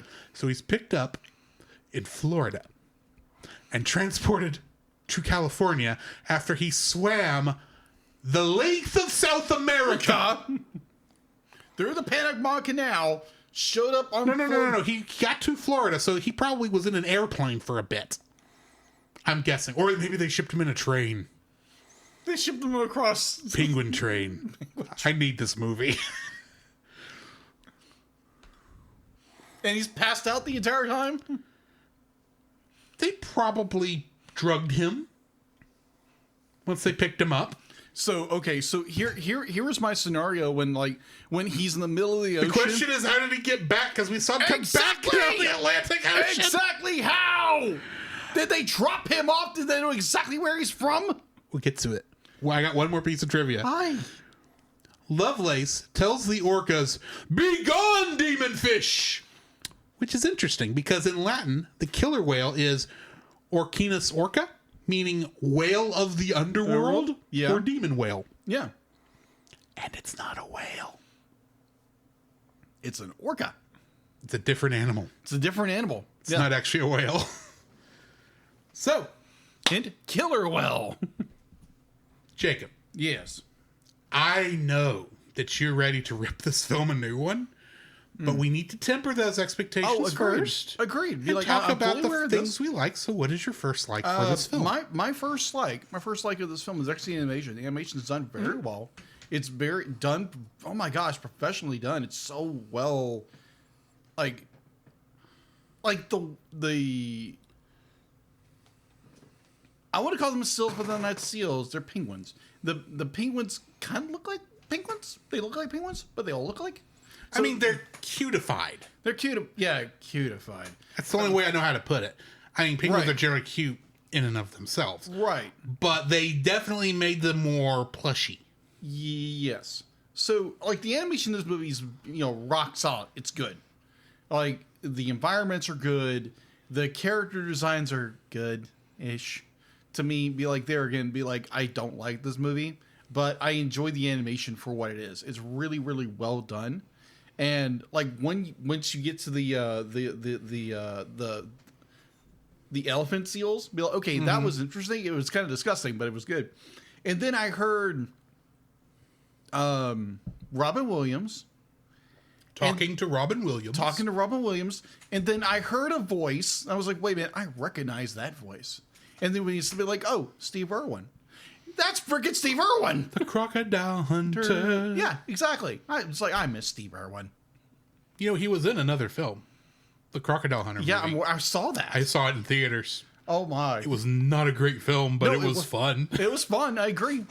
We rented it at home. And I was like, oh, my gosh. It's the only time I've ever watched a movie in a theater, modern day, and it had 4:3 for like half the film. Because it was shot on the television cameras. Or part of it was. Oh, okay. I did not. Oh, yeah, that makes sense now. The parts with the actors those were shot with widescreen, but a lot of this was footage they already had, or they shot for they shot for the show, and then they decided to turn it into a movie. Yeah. So, I like the animation of the movie. It's well done. It's very well executed, and it's a breath of fresh air or a nice cold glass of water. What's your first like of this film? If you have one. I have likes for this film. And I'm going to kind of jump off of where you were with the art style. Okay. I know you say you don't like it that much, but one of the things I thought... the art style's fine. Well, I mean, there were some aspects of it you didn't like. The cutesiness of the penguin and such. They really weren't cute. That just said that's what they were going for. But what I thought was interesting about this is because they were trying to keep that balance of realistic and cute. When you had the footage that was cut in of the live action humans. Oh, yeah. Because all the humans were live action. They were live action. Agreed. it fits. They're like it's a very good merging. Like when we first finally see the humans behind in the San Diego SeaWorld Aquarium. I like that. It was good. That was a very good like reveal, and it's jarring. It's jarring to suddenly after you've been watching, these animated penguins and sea life, to all of a sudden see a human being that is acting and live and moving like a real human being is, because they are live action human beings. It's jarring in a good way because you aren't expecting to see it. And so, especially with the way the light hits it, because it is, in the aquarium, it is green where the humans are. So it's like you're in an alien spacecraft. I can see that. Because Mumble has been abducted by the aliens who helped build the pyramids, technically. Because they're humans. Or humans. Human. Humans. What people think dogs think humans are. Humans. I was saying humans like the Ferengi in Star Trek. But moving on. Oh, okay. Everything's Star Trek. Eventually. Or Star Wars. That too. Anyway, it works is what I'm trying to get at. So that when you... Shush. When you... And granted, I think it's in the final scene where they're showing the humans like watching the emperor penguins dance. Yes. It's a little like stupid. I personally think it's a little stupid to show that part. It's like, and especially the idiot who falls over. That was kind of funny. It was funny. It was not planned. You could tell it's not planned. No, it's not. But you could also tell that these people are not standing in Antarctica. They are sweating underneath those huge North Face parkas in California. You can tell that's what's happening. Because there's just a certain aspect of the air that of heat you can kind of see. But either way, it still matches to a degree. It does. And I appreciate enough about this art style that, yes, there's they've tried to inject some magical realism into this. Agreed. And so it's nice that it still connects into the real world or the live action world, we'll say. It's not the real world. The live action world of the humans, and it actually looks like it's still in motif with each other. Unlike some other alien movies that we have seen where it looks like not. Agreed. I'm thinking back to a movie from Bad Movie Month of last year that took place on Mars. Oh, good night. Yeah, I was thinking the exact same thing. It's a Disney film. Moving on. Moving right along. Dig-a-doom, dig-a-doom. What's your second like? My second like is in the same vein of yours. The interaction with the live action humans, I thought was very clever because it was very jarring. Like you said, it was very jarring at the first. It was like, wait, that's not CGI. Definitely 2006. That's way too realistic. It's a real human. It's a real human girl. And I was like, okay, this is going to look really cool or really, really dumb, really, really fast. Depending on what they do. And thankfully, it's kept to a minimum. It is kept to a minimum. There is the large aspect where it's the globe of humanity is debating this, and it's intercutting with, I don't want to live in a world without penguins. Dumb penguins dancing. I'm just saying, I hate that line from that montage stuck out badly. Oh yeah, you're not be like, yeah. I think most people would be like, penguin salad. Anybody? No, not that. No. Maybe, but so like no. I guarantee there were some people would be like, if you were to go some extremist view, it's like, yeah, we should take care of the penguins. Be no problem. Penguin soup. Anybody? I'm just saying it would have been funny since Warner Brothers owns it. You just have a quick jump cut of Burgess Meredith walking down a hall in a top hat and his umbrella going, wah, wah, wah. Yes, thank you. That. Oh my gosh, they should have cut that. Yes, Warner Brothers. Oh wait a minute. Better yet, one of the Amigos. Just have take out two of the Amigos, but replace them with just like with Burgess Meredith and Danny DeVito just saying random lines from Batman. Would Burgess Meredith have been alive at that point? I don't know. Anyways, be like, yeah, that. I don't think he had died yet by 2006. I think it was much later, but he definitely could not have pulled off the Penguin voice by that time. But yeah, I still would have preferred it. Yeah, or better yet, I think it was. I think it was more. The guy from Batman the Animated Series that plays Penguin. That's the they wrote all the music for the original Muppet movie. Can't think of his name. Yeah, he's a pop artist from the 70s. Good question. I don't know. Keep talking. Yes. Talk. Whack. Continue with your like. Yes. I do like the fusion between live action and CG in a 3D environments. Definitely when Mumbles or Happy Feet realizes he's in this massive enclosure and people are watching him, and he starts dancing, and it's like, okay, that's cool. And I was like, okay, that's interesting. And you start and then you have the interaction with the explorers, which is like, okay, explorers in 2006 haven't discovered this thing of penguins already. Paul Williams. You just said Paul Williams do his thing, talking to Danny DeVito on there. It's like, that would have been funny. That would have been funny. Be like, yeah, own the Penguin, the character, Warner Brothers. Use him in your Penguin movie. Maybe as a cameo.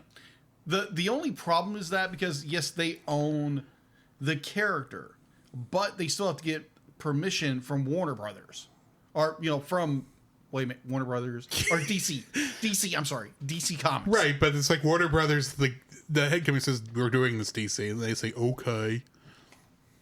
Okay, fine. Here's our character. We'll be gentle to our penguin. Pen would have been better. Anyways, so yeah, I do enjoy. That's my second like because I didn't write that one down. So yeah, the human penguin interaction. I was like, oh wow, this is really really good. Definitely for 2006 because I was thinking, oh my gosh, we're gonna get these horribly ugly human beings. I was like, okay, maybe they put some kind of filter on it to make it look better. Mm-hmm. And I was like, wait a minute, these are actually human beings being shot live and inserted into this animated movie. And it's okay, that's clever. I enjoyed that aspect of it, except for like one or two parts where they do this 360 shot around the enclosure, and you can see where they didn't quite line it up, where humans seem like they're in the Phantom Zone. Mm-hmm. Like they're just doing this number. Yeah. Where's General Zod? Kneel before Mumble. Oh my gosh. No. Where's Sorry, Pin? I said that wrong. Kneel before Lovelace. He wasn't there, but moving on. No, he wasn't. Oh my gosh. Anyway, that's my second like. What's your... So I'm not the biggest fan of jukebox musicals because in a lot of cases, no one's writing original... Prince technically did write an original song for this, but you're just like taking what was popular on the radio, throwing it on into your movie, having characters sing it, and sometimes it works, sometimes it doesn't. The way they do it here, where they are actively mixing like two songs into one, like the very first of this, where you're hearing like the different parts coming in, and yet. Because you're hearing all the hard songs from mating season that will lead to Mumble's birth, and how they intercutted an Elvis Presley song with I can't think of the other song, but they intercut it to where they actually work together. Thought, okay, this is done well, and they do that throughout the whole film. So yeah, while no one wrote an original song except for Prince. For this film, the way they intercut and performed all these, even the changing of a couple words to make them more penguin centric, I thought worked very well, and would have worked better in a better written film. But either way, I did think they did a good job with the pre-made music in interweaving it into the story. Okay. And into each other. Agreed. What's your third like? My third like would be the seal attack. I absolutely love that scene. It wasn't the fact to be like, oh my gosh, Mumble's going to get eaten. But a part of me was really wishing he would have gotten eaten. I know it's terrible for those who love seals or love penguins. Are penguins? Be like, you love penguins. I get that. Some people do. I personally not a big fan. I'm more of an otter guy. I like otters. Fair. But, or I like cats. Or foxes. Foxes are cool. I love foxes. They're cool. But, get on tangents a little, and I was like, either or. That entire scene is shot so incredibly well. The fact to be like, you have Mumble who is having to traverse throughout the ice trying to avoid this very dangerous seal who's going to eat him. Which, in some ways, I really wish he would have eaten him. The shorter story. There again, apologize for seal fans. Penguin fans. Penguin fans. Sorry. I apologize. Minor difference. Nuance. Penguin, seal, arp, nom, not fish. They both eat fish. Anyways, Mila, I do enjoy that scene. Send all your hate mail to like an artist at gmail.com. Oh, I just think throw it onto your Twitch or your Twitter, your Facebook, whatever it is. Instagram. There we go. Go send all your hate mail to his Instagram. But yeah, so I did enjoy that scene. It was shot beautifully, the choreography and everything. How Mumble has to just like dodge and weave and go underneath, and like the use of the camera, the use of perspective was so well done. I was like floored. I was, oh my gosh, this is gorgeous. It was it was a breath of fresh air in this very odd movie. Yeah. And it was like, oh my gosh, you got this cool scene. Where's more of this in this film? Sadly, there isn't. But in this moment, I was like, oh my gosh, I'm liking this. Can we have more of this? Can we have more where it's the seals are going after Mumble, or it's like the seals are the big baddies of the movie?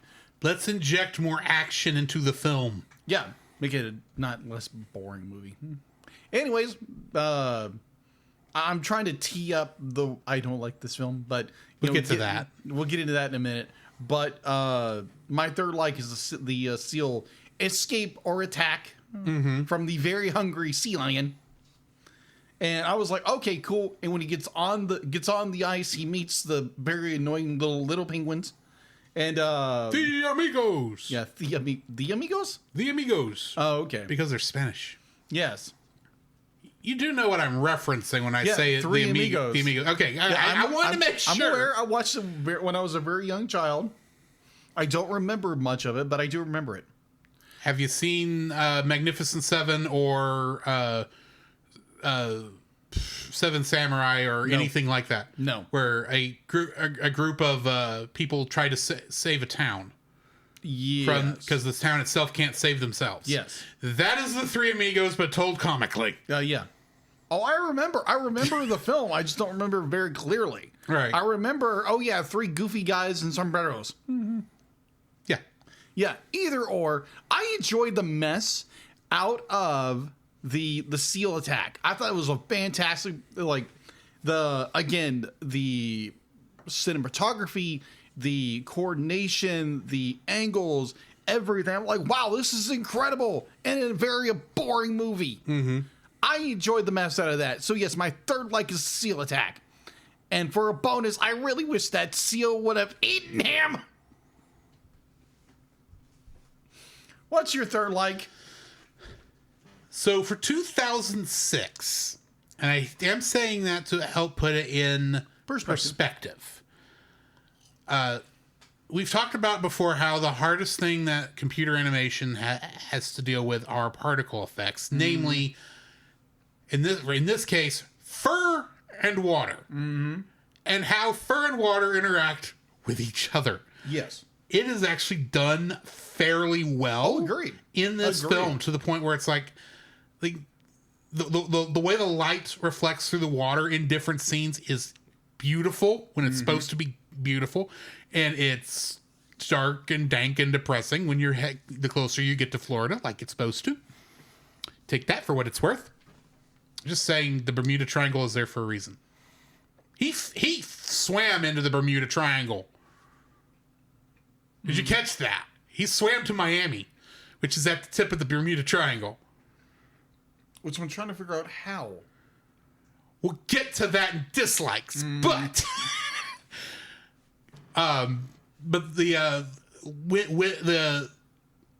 the eeriness of the lighting in the aquarium tank. Oh yeah. Yeah, it was nice and off-putting in that way. The fact that the way they did it in such a way where, like, you can tell that the mountains in that tank aren't real, but at the same time, you're kind of looking at it and going, those look good for what they are. And then, like I said, you got the lighting and the light during the freeze scene when Memphis is trying to keep Mumble's egg warm, and you have the spirit of the great Gwen rising up out of the men trying to protect their eggs, and then Memphis singing for Norma Jean and completely destroying everything, because you got to put some masculine guilt in this film. So that Daddy Penguin can feel bad because he feels like he's hurt his younger son and didn't support him, because why would he support him? It's almost like we're preaching. Moving on. A little. We get to that. But the lighting of those things in that scene, I thought were done very well, and lighting is part of this particle issue. Okay. And the water all looks good. The fur, the snow, when it's there. The particle effects for 2006 are done very well. They are. And I'm saying that specifically because we are still 7 years out from Frozen. And Frozen will perfect snow-related visuals in animation. Yes. You say what you want about the movie Frozen. I'm not a big fan of it myself, but the snow looks correct there. They did to a lot of trouble to make it work right. This is almost a match for it 7 or 8 years earlier. Oh, fair. So I appreciate that. Now, granted, there are some other spots later on when they're not putting as much work into trying to keep because there's not as much snow and particle effects on there that make you go, that looks jank.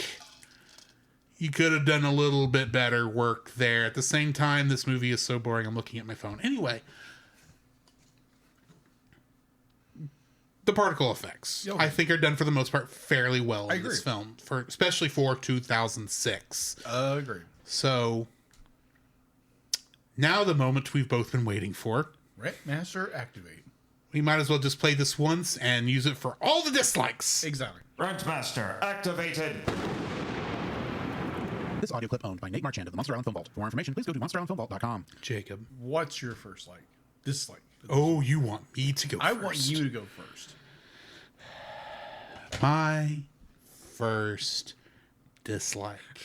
Just look slow intro. The preachiness. Oh my gosh. This film. Ladies and gentlemen, I understand. And I want to make my stance on this. I want to make my stance clear when it comes to our care of this planet that we are on. Okay? I want you to understand where I'm coming from before I tear this movie a new one. My problem with this movie is not the message. Okay? As a Christian, it is my belief that we are supposed to be good stewards of all that God has given us, which includes the planet we live on. if we are aware of overfishing in Antarctica, which it can be made to a degree that the humans were not aware in this film, that was actually causing an issue, then we should be doing what we can to correct our mistake there. Because it's not just this planet, it's everything that's living on it, because we have dominion over the planet. We have been given that by God, and we are supposed to be, taking care of it. Keep and doing what we're supposed to. I'm not saying we've done a good job of this over the years. There's a lot of things that as a culture, as a civilization, we are all guilty of. And there is, whether or not I believe in global warming or climate change is beside the point. We do need to be taking better care of our planet than we probably currently are, if for no other reason than so that it will last longer no matter what the actual bad effects are. That being said,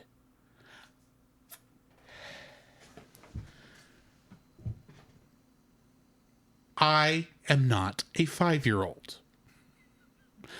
Granted, this movie was made, I think, for about 7 or 8-year-olds. I think is about the age range we're aiming for. But they are very much hammering on we, the humans, are the problem. We are the ones that are overfishing. If we don't fix it, the penguins will die, children. We must do our best.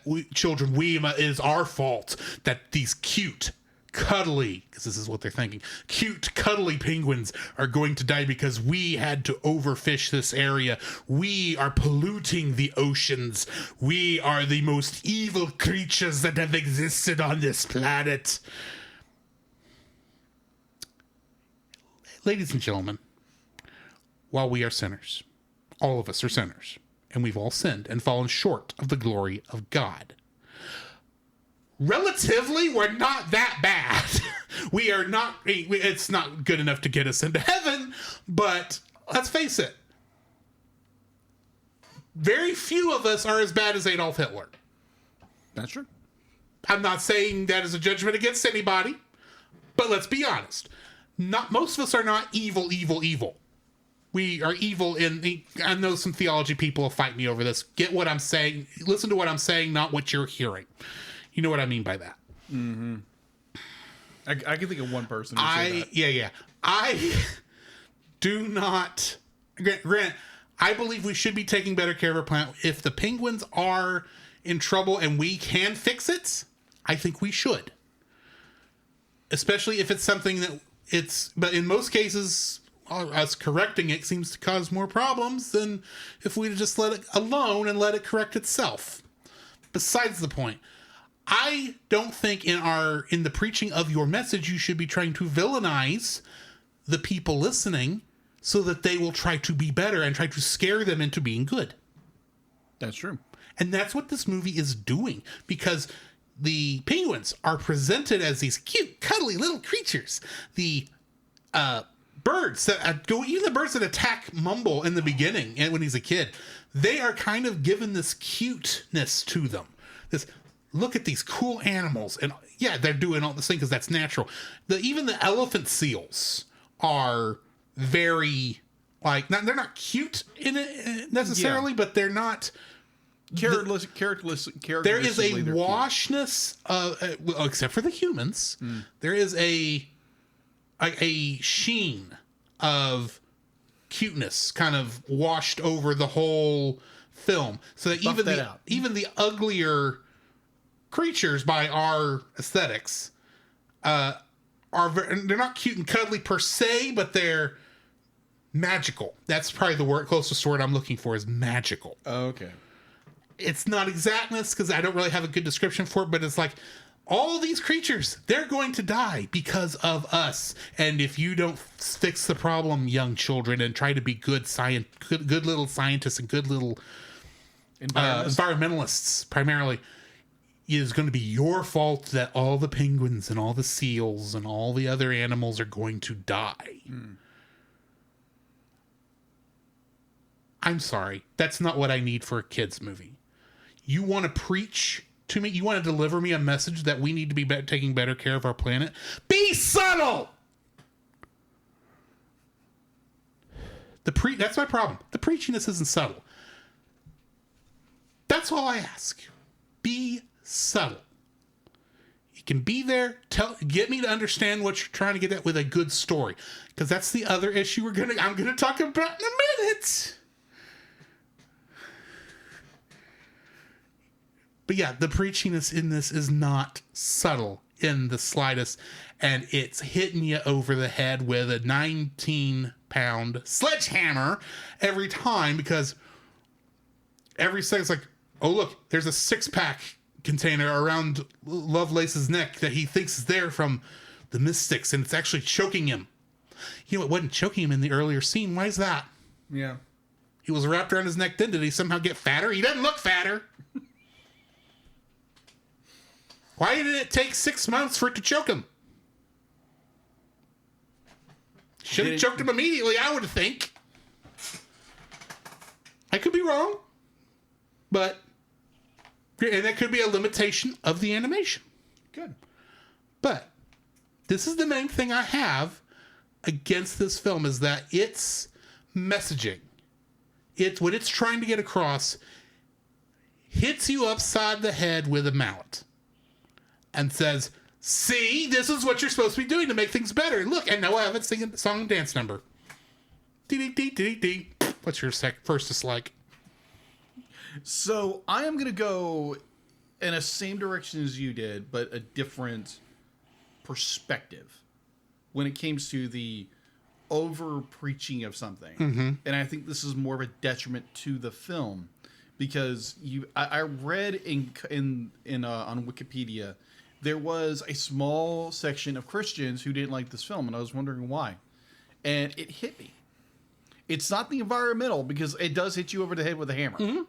And I see where they're going with it. I'd be like, okay, maybe tone it back a little bit. Be like Drew said, be like, you don't need to like beat this over the head for your young audience to make them feel bad. Be like, just teach them a good lesson. They'll learn from it and work through that. Mm-hmm. Be like, that's how you make a generation better. You don't pound them over the head how stupid they are and how their forefathers had done something wrong. So now be like, you're responsible for everything, mm-hmm. kind of thing. My direction is the Penguins' overzealous religious undertones. You mean the illusions that perhaps the old way of doing things are wrong?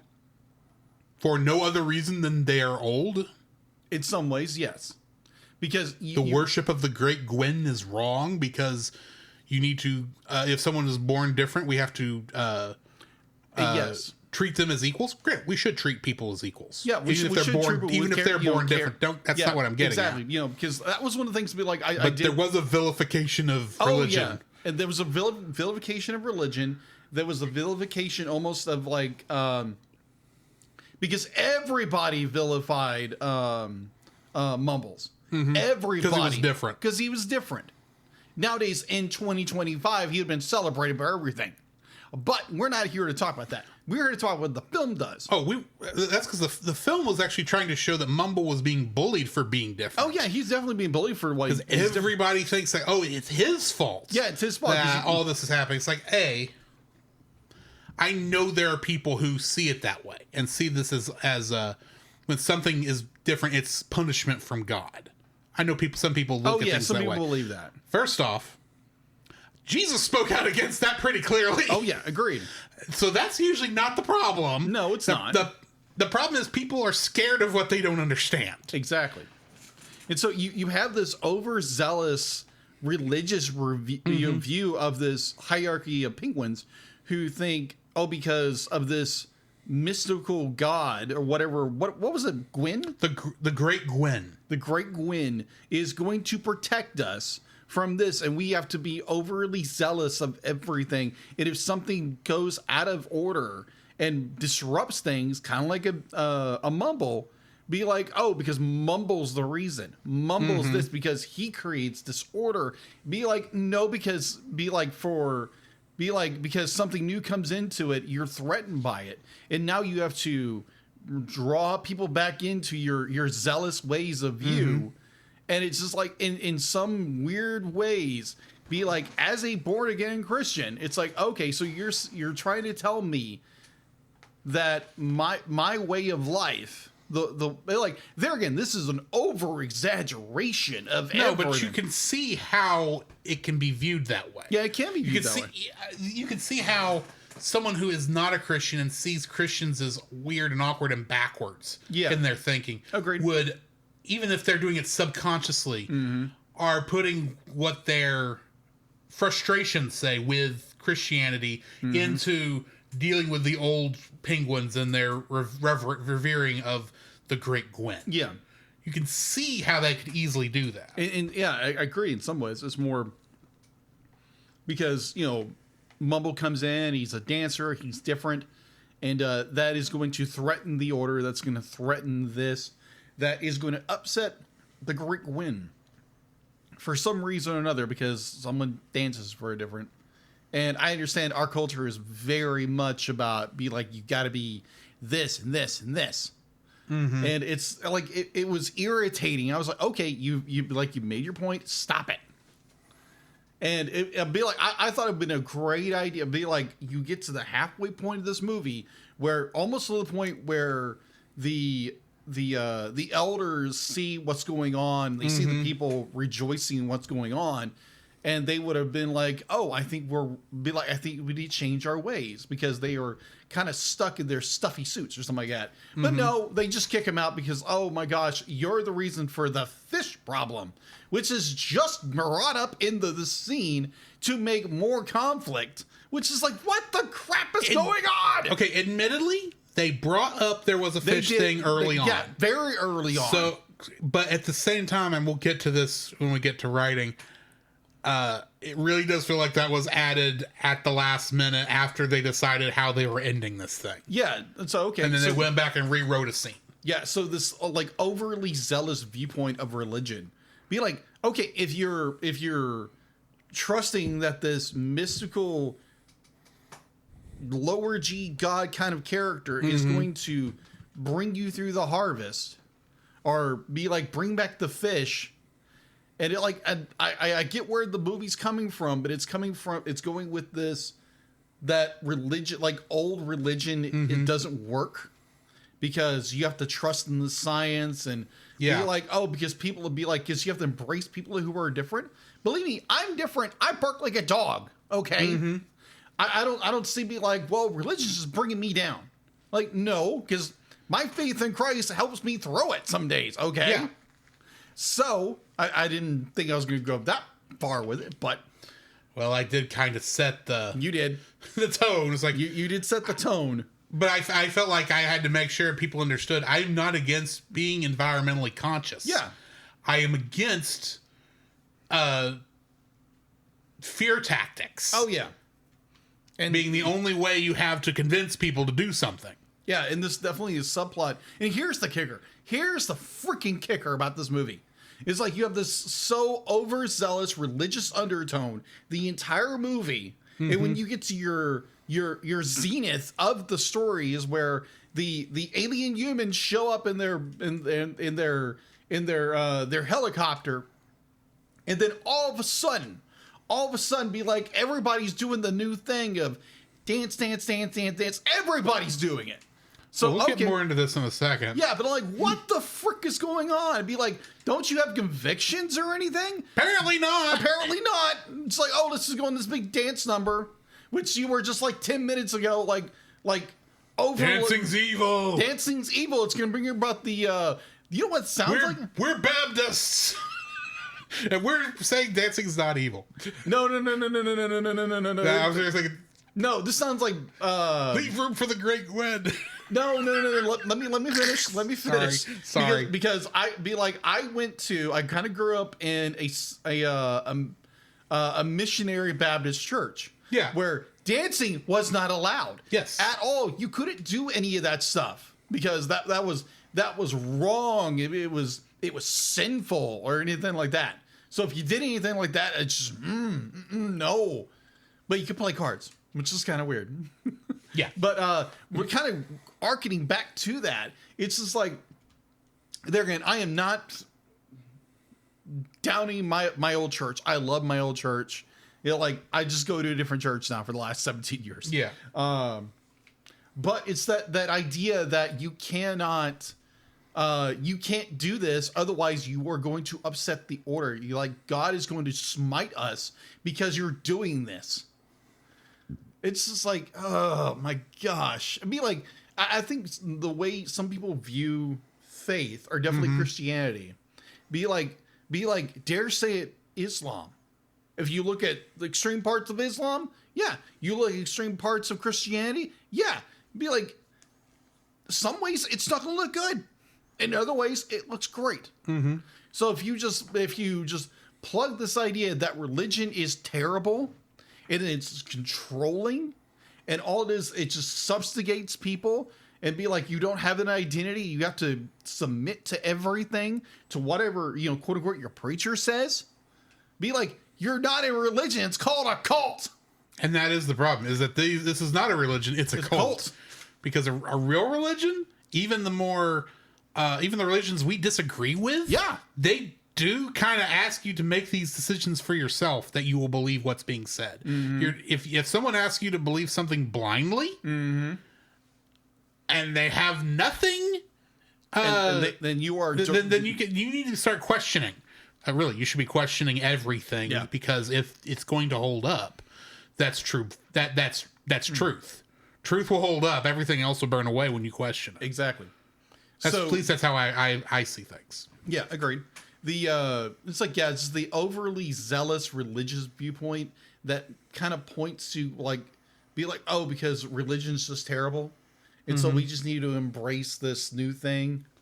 It's like, you realize new things, be like, sometimes the old things are still good. Like, even though people might view them in a terrible way, they're still good. Because you take the whole span of Judaism, you take the whole span of Christianity, the whole 2,000 years of it. There might have been some really, really bad points, but the fact that when Christ died for us and, died for our sins and was rose again the third day to be victorious over death, where do you think people got the hope from? It's from that. Yeah. And so to use this hyper zealous viewpoint of religion, it just puts a bad view on religion. And for me, it's just like, it's kind of hurt. I was like, wow, okay. And I know people who think, oh, religion is just terrible. It's a hierarchy. It's a matriarch. It's a patriarchy. Patriarchy. It's like, because us men are evil. Yeah, apparently.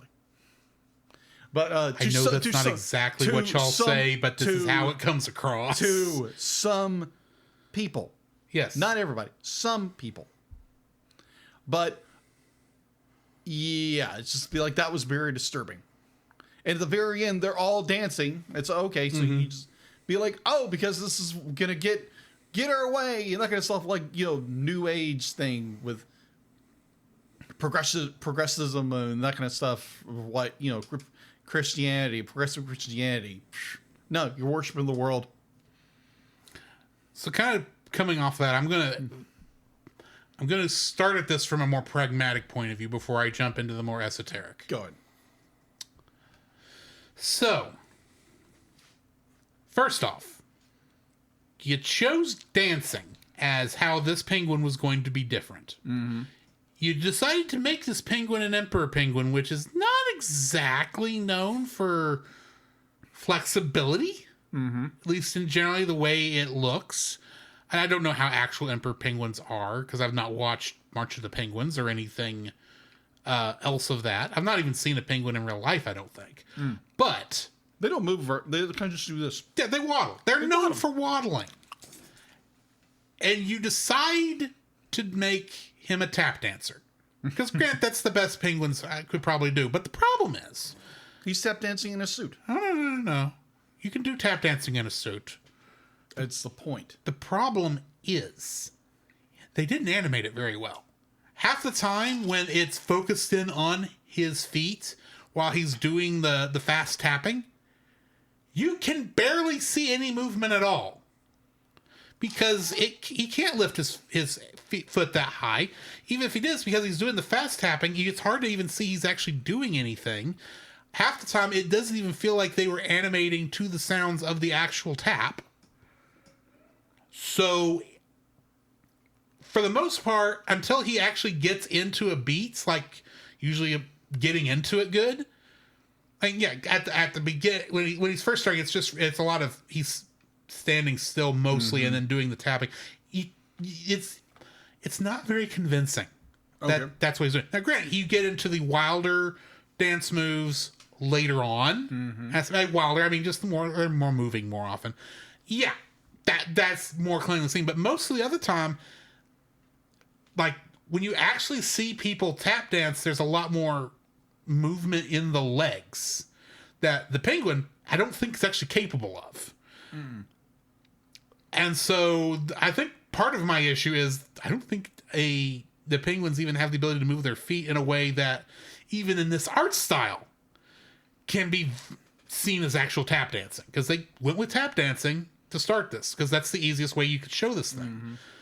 And it just does not visually look good. Now, like you were saying about at the end of this movie, when the aliens show up and they all decide, well, now we're all going to dance. They were against dancing up until about 2 seconds ago. Right? And now they have perfectly choreographed dance moves. All in sync. They've not rehearsed. They're all singing bye, bye, bye. They're all... That would have been better. My wife would have liked it better. They're all moving back and forth. It's this deeply choreographed thing. If this were... And granted, I know you're thinking... Because I was about to say musical logic. Of course they all can pull this dance off. Because that's how it would have worked in a musical. Look, I can't believe that. You could say that, but you're not going to do that on the first try, because this has they are having to show that Mumble is not to the humans, that Mumble is not the oddball, that this is something from his culture, for lack of a better term, and that's what they're showing the humans. Otherwise, what makes it special? It's just one. You're not going to convince people to. It's not going to go viral. It'll go viral, but it won't go as viral as, say, the entire Penguin troupe. And then how does the entire Penguins know that it was Mumble's dancing that actually got them to come down there? Sure, it showed he was odd, but they're not necessarily there to find the penguins. They're there to see, oh, is this a disease that's making all these penguins unnaturally dance? I don't know. I may be reading too much into it, but at the same time, there's a lot of assumption that we're just supposed to go with, especially the fact that they're able to all do this with none of them having danced before in their lives. I say that knowing there was some dancing in some of the musical numbers, but you know what I mean. Sure, as them all having music lessons, they're all going to understand rhythm and timing and such like that, but that does not automatically translate into dance moves of any kind. I say that as someone who can sing fairly well, and I can't dance to save my life. And the only person they show not being able to dance very well is Noah, the leader of the old penguins, the preacher penguin, for lack of a better term. And that's played more for laughs than anything else. And then, like you said, this is all cult material. They gave into this really quick. They did. Not just the cult of the Great Gwen. It's like, now that the Great Gwen is shown to be, or at least thought to be false to them, because the aliens are here now they're worshiping the aliens. Gee, that's a really flippant belief system. Yeah, give up on the great penguin who shall protect us in the cold of winter to aliens. They're seeing us, and now they're going to somehow save all the fish.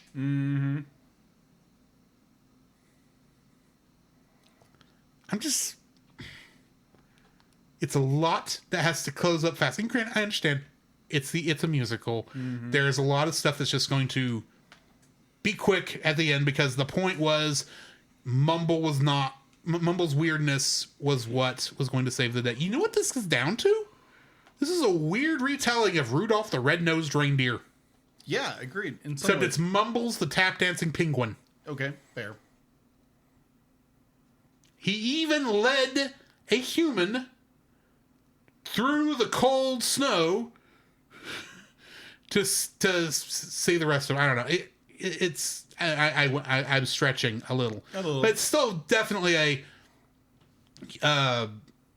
your strangeness is not good to us until it proves to be useful. Yeah. Yeah. And even then, they didn't believe him until the humans showed him. It's like, oh, aliens do exist. Now we're all going to dance for them. It's a good thing we've been practicing for the past 3 weeks and but pretending we're not.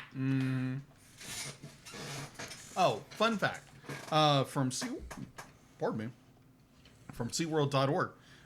Fun fact. Emperor penguins walk slowly and do not hop. They can't hop. If they can't hop, they can't dance. But understanding this is an animated movie, you kind of give it a little sway, but then they tried to keep the animation realistic enough that you can't see his feet move. Yeah, it's more, yeah. Or if it's moving, it is, ironically, so subtle that they might as well have not have animated anything. You kind of see his foot moving a little bit, but I don't think they paid attention to too many tap dancers when they were animating him moving his feet. Well, in the close-up shots, they did. Sometimes, but I mean, a lot of the times, it just doesn't look like his.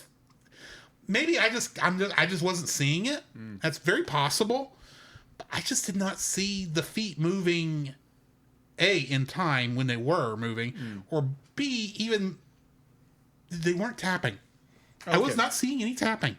Okay, so here's a good one.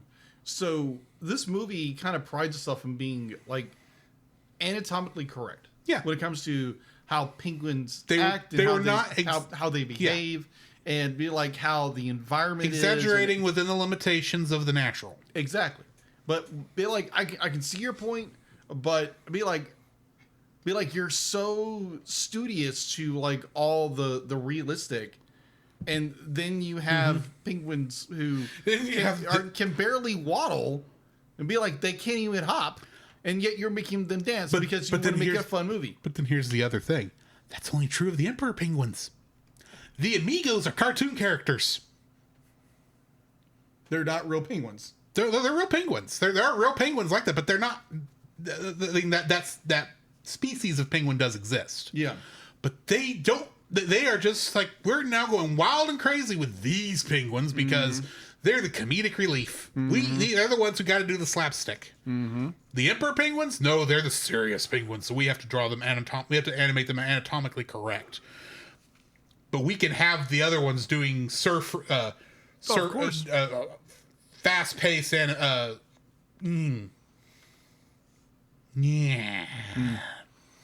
can understand taking certain liberties and adaptations. And for the most part, I think I could forgive this if it weren't for my third dislike.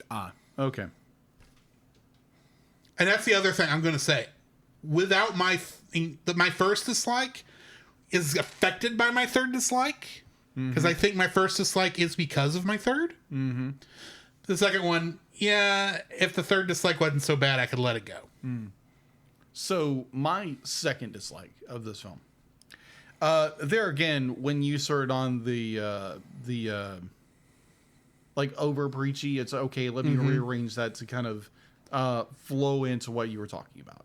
So I'm going back to my first dislike, which was, this is a jukebox movie. I get it. Yeah.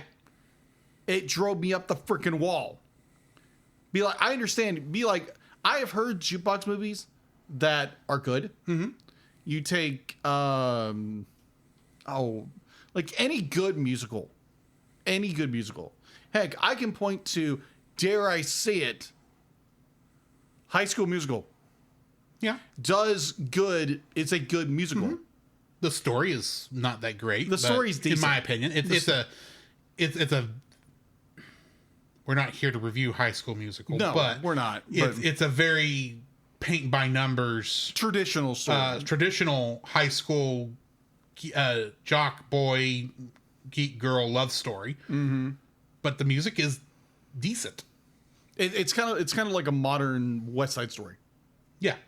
But the point I want to get to is they have West Side Story, High School Musical, Cats, Wicked. Yeah. Like all these other great musicals. This is a jukebox musical that drives me up the wall.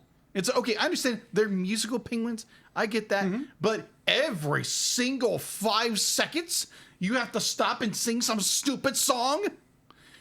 Build your story for 3 seconds, please.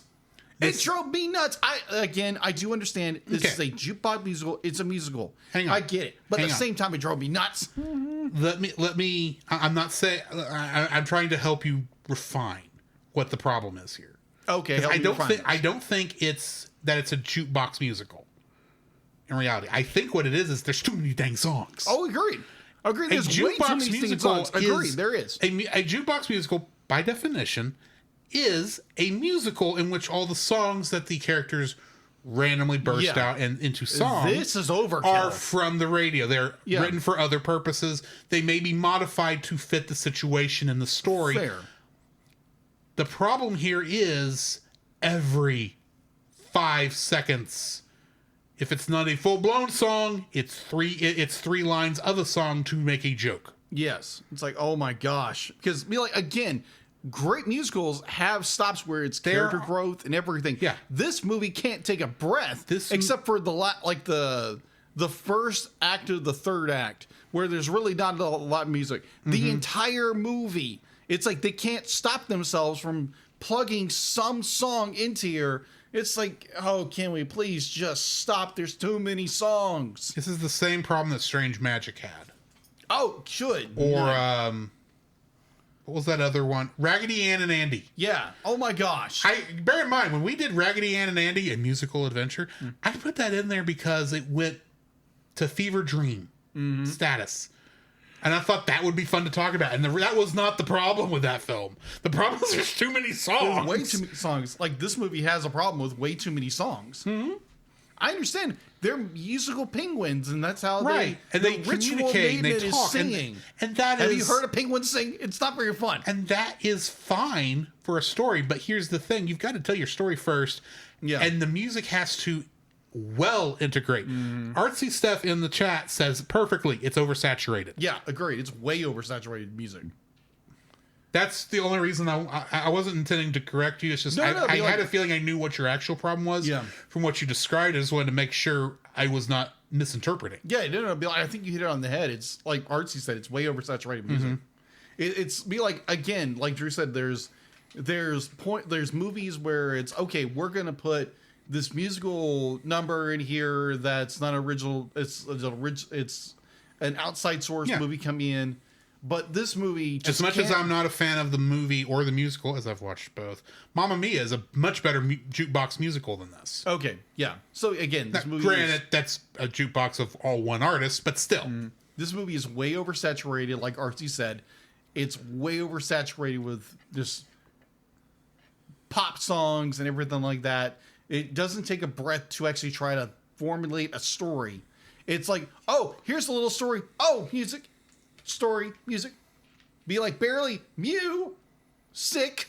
And it's like, can you slow down for 3 seconds? Because I was literally watching it, like 5 seconds later, there's another random song. Can we just fast? Yeah. And the problem is not at least I'm not trying to correct you on this one. The problem is not the fact that there's a ton of songs. The problem is that most of the songs do nothing. True. Because they're feeling like, because this is basically about a musical troupe, like a choir group is what they're, has a dancer in them for some reason. They have to keep talking in song as if, and granted, you would expect like if it was a musical about a choir group and you expect them to be singing songs every once in a while. You also expect to hear random songs in the background from time to time because... And that's probably the thought process here. Right. The problem is We have 6 characters of note. Mm-hmm. 4 of them are emperor penguins. Mm-hmm. Who are the ones who sing, according to the lore of this. Because the other ones, that's not a big deal to them. They deal with pebbles and rocks and such to attract their mates. Right. Which is what I thought emperor penguins did, but apparently not. Like I said, I haven't looked into it that closely. But the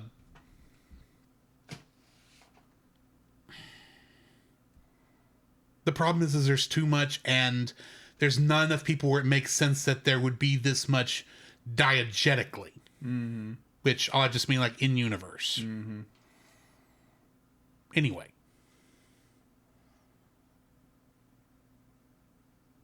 I wanted to make sure you were done with your second you're dislike good. Yeah. before I jumped into my third. No, you're good. I think you're right. I'd be like you jumped in right. I think that RC did make a very good point. So yes. All right. Go ahead. My third dislike. The poor, pitiful writing of this film. Mm-hmm. And let me explain. We said earlier that this was 2 films in one. And that's pretty much true, because he goes on 2 heroes' journeys. Mm-hmm. One, to go to where he goes out and finds the amigos, and then comes back and proves that, yes, his music, his way of, his heart song is odd in that it's all about really tap dancing than melody and music.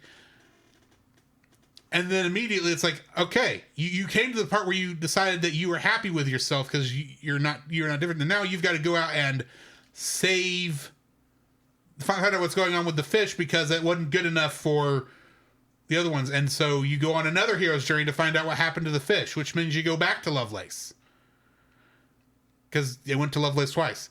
And you go on this other journey across Antarctica. You don't need 2 stories. You could have found a way to interweave this better. Mm-hmm. Both these 2 storylines. I don't know exactly how, but and then you have so many logical jumps, because it takes him how long to go from the South Pole, which is where I think the emperor penguins are mm-hmm. to the Forbidden Shore. How long does it take him to get there? 3 days? Mm-hmm. And then he swims to Florida. Not to South America, which is more believable and I think could actually happen. Mm-hmm. Or to Australia, where there are penguins. Strangely enough, there are penguins that show up on the southern parts of these continents. No, you have this penguin swim to Florida because he has the bad luck to not see, to miss every bit of land between Antarctica and Florida. And yes, he does. Every fisher, every shark, every seal, everything. And he washes up on shore. And he washes up on shore dead tired, which, fair enough. You swam to Florida from Antarctica. I'd be worn out too. I also couldn't do that. But here's the other thing. That would have been you could have made a more interesting story, him going from Antarctica to Florida, than him going back and forth across Antarctica. You could have done more with that. If you'd had your first half of the story, you get to the Forbidden Shore, and you find out the fish are there. You introduce the idea that because he's been expelled from the colony, let's say, and the only way he can come back is if he can find out what happened to the fish, and that's his whole story from the beginning. And he across the journey comes to understand why his tap dancing is a good thing and not something to be shunned. And the first half is him getting across Antarctica, and the second half is the adventures he has swimming from there to Florida to find the aliens.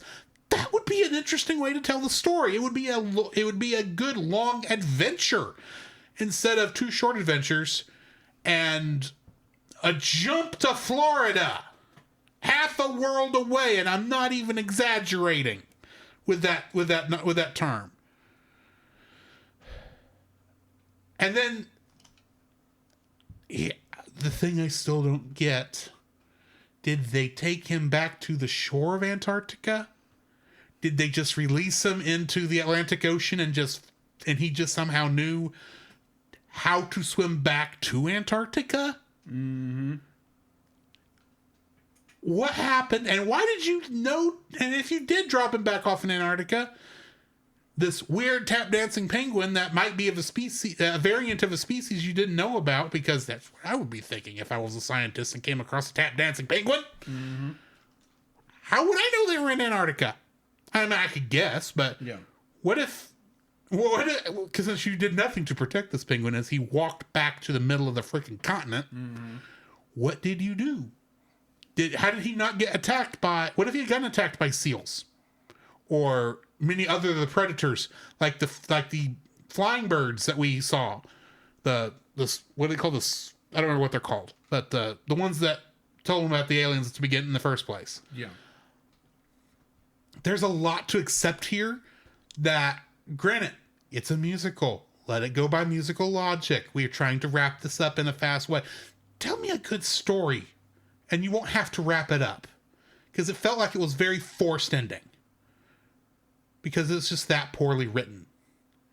And I still, by the end of this movie, do not care about Mumble. The hero of this story, I do not care about.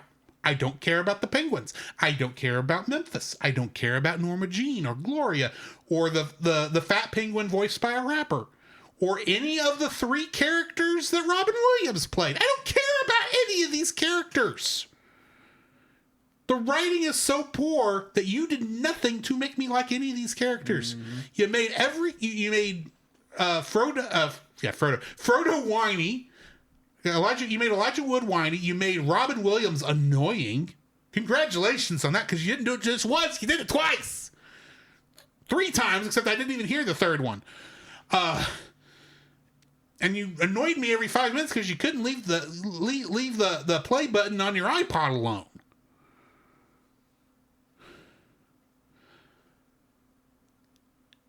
I don't know how you managed to make me not care about anything that happened in this movie. And I think that's what annoys me the most. Because there's a lot to like about this thing. There's a lot of good visual sequences. But the story is garbage. And it didn't have to be, because there's a lot of potential in it. But you didn't do anything with that potential because you were too worried about preaching your environmental message. Tell a good story, the message will preach itself.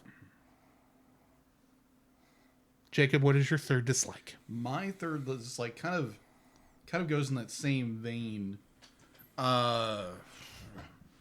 It's a nonsensical story. To me, it's not. Be like you have the opening with, Mumbles, who is the unique penguin, and then he goes on this odd journey and he discovers these bunch of other penguins and this, that, and another. And it's okay. This sounds like Mumbles learns a lesson. And he goes back to his village and people kind of embrace him, but the elders don't. And then it's like, you have been cast out because you're this. Because you have brought this upon us. So then he goes on another adventure, which makes no sense. So then you bring in, what's his dumb face, who's voiced by Robin Williams again. Lovelace? Yeah, Lovelace. Oh my gosh, Lovelace. Oh my gosh. Yeah, Lovelace, who doesn't even speak for most of the second part of the adventure because he's choking the whole time. Yeah, and so by the middle of that act, we have no idea what happened to Lovelace whatsoever. After his line from the that's in the trailer, I'm going to tell you a story, Happy Feet, long after you're gone. Lovelace is gone. Yeah, we know nothing about we see the little penguin show up, but Lovelace is gone. We have no idea what happened to him. But this movie just it kind of just does this. It kind of just weaves. It tries to make a story out of it. It makes no sense. It's just rambling of a story. It's like you're not engaged with the characters, and where Mumbles Happy Feet goes with the third act. It's like, how in the world, like the logic they go into is he goes from Antarctica down to Florida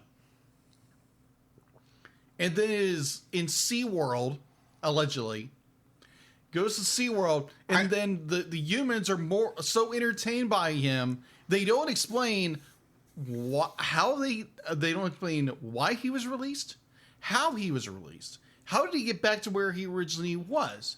But like, obviously they had a tracker on him, but there's no explanation. It's just, and then you get the stupid dance montage, and people like be like, "Oh, we got to save the penguins," and that's your movie.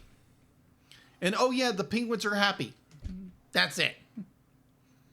End of story, and it's just the most bland, boring storytelling I have seen in a long time. We've seen some crappers. Mm-hmm. Let me ask you this before we go into our ratings, because I know we are dangerously close to going into ratings. Yes. Would this movie be bad enough to make it into Bad Movie Month?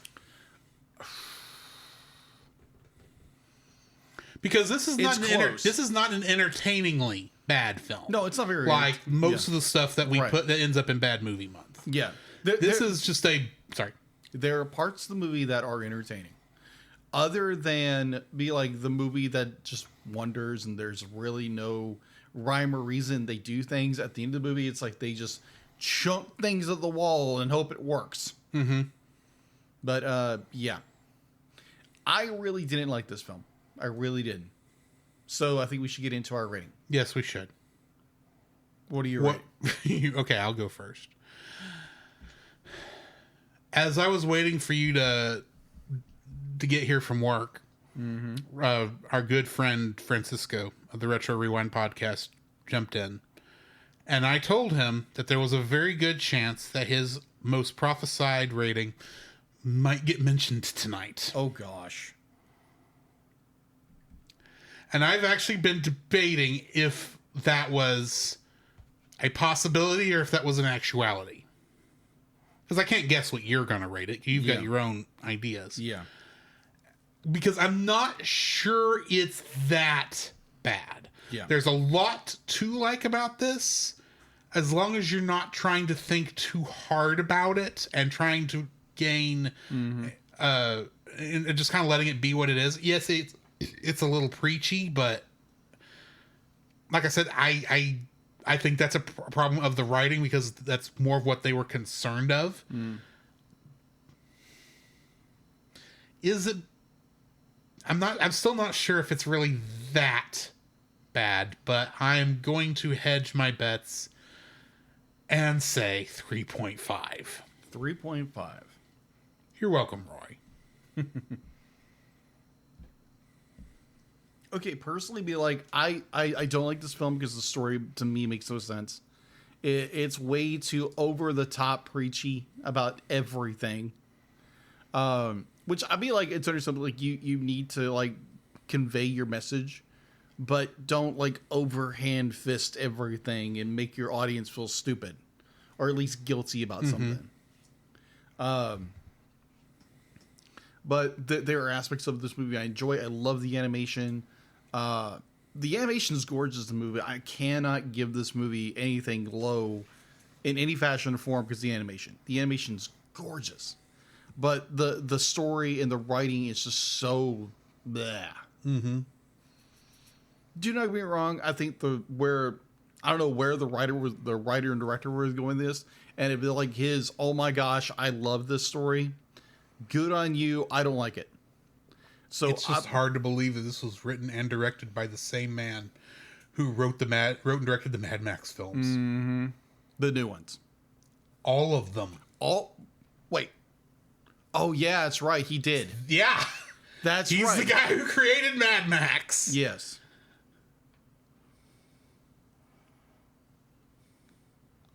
Gotcha. So yeah, I'm gonna give it a 5. Okay. It's middle of the road. It's not going to a movie I'm going to go see again, but I do appreciate bits and pieces of it. There are little things where it's like, or a lot of things I don't like about this film, but I'd be like, the animation by itself is worth a 5, at least, to me. It's a bad movie month. It might get thrown into bad movie month with 2. We'll see. We'll see. Next week, we have a live action film. Yes. It's a Cellcast Plus time. It's the film I thought was supposed to be this week. I think you'd be like, most of us were like, could we have done that film more? Yes. We are going back to a classic, one of my favorites. I don't know if you've seen it. I've seen it. But The Man Who Shot Liberty Valance, starring John Wayne and Jimmy Stewart. It is a very good film, and I'm looking forward to us talking about it next week. I'm planning on watching it multiple times before then. But join us next week for that. In the meantime, we're going to play some bumpers and then talk about some Batman. Mm-hmm. This podcast is a proud member of Culture Box. Whether you enjoy geeky reviews, comedy, or original fiction, you can open up the Culture Box and find something excellent for your soul. Point your web browser to culturebox.media. Hang on. Mm-hmm. I keep hitting the wrong buttons.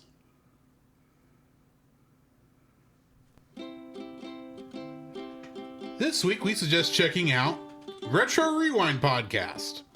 Every other week, you can join the Retro Rewind Pod as they travel back 15 or more years along the entertainment space-time continuum in their mission to review movies and games, establishing what is still worth your time today.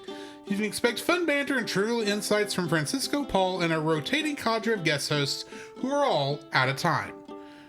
The Cellcast would also like to thank the following patrons: Ashley and Francisco Ruiz, PaulJPowers.com, The Monster Island Film Vault, and Edwin Gonzalez. If you would like to have your name shouted out on the show, some special art from Jacob, or uncut episodes, you can donate to us on the $5 level, or for an additional $5, you can force us to watch something within reason. We do still have one spot available for the year. So go donate for $10 at that level. Plus, go check out our Redbubble store for t-shirts and other merchandise like that. And go check out my good friend here, Jacob, whenever he does eventually come back to streaming art. Because I know he's wanting to, he just hasn't had the time. So, and then check out me on Tuesday nights as I'm playing video games. We'll probably be coming back to Kingdom Hearts soon.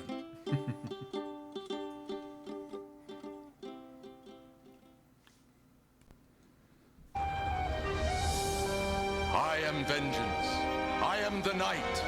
I am Batman. Batman. Batman. There is a song the good folks sing. Song the good folks sing. Moon of the Wolf. Ow. AKA Jacob's episode. This is episode 43 in production order and 36 in broadcast order. It first aired November 11th, 1992. It was directed by Dick Seabass and written by Len Wein. Yeah. In this episode, Batman investigates the sudden appearance of a werewolf-like creature in Gotham City, not realizing that the monster happens to be one of Bruce Wayne's associates, Anthony Romulus, an ex-Olympic athlete champion and media spokesman. Behind the scheme is a twisted chemist, Professor Milo. New cast for this episode, we've got Harry Hamlin as Romulus, Janet May as Andrea, Peter Scolari as Hamner, Triat Williams as Milo, and Frank Welker as the werewolf. Of course. I think Frank Welker was in an earlier episode, but you might as well say, I would give his new role either way. Getting into the trivia for this episode, the newspaper photo headlined Batman foils robbery attempt that Milo holds in the hut has a caption, amateur photographer Bruce Timm takes rare photo of Batman in action. Huh. I did not notice that.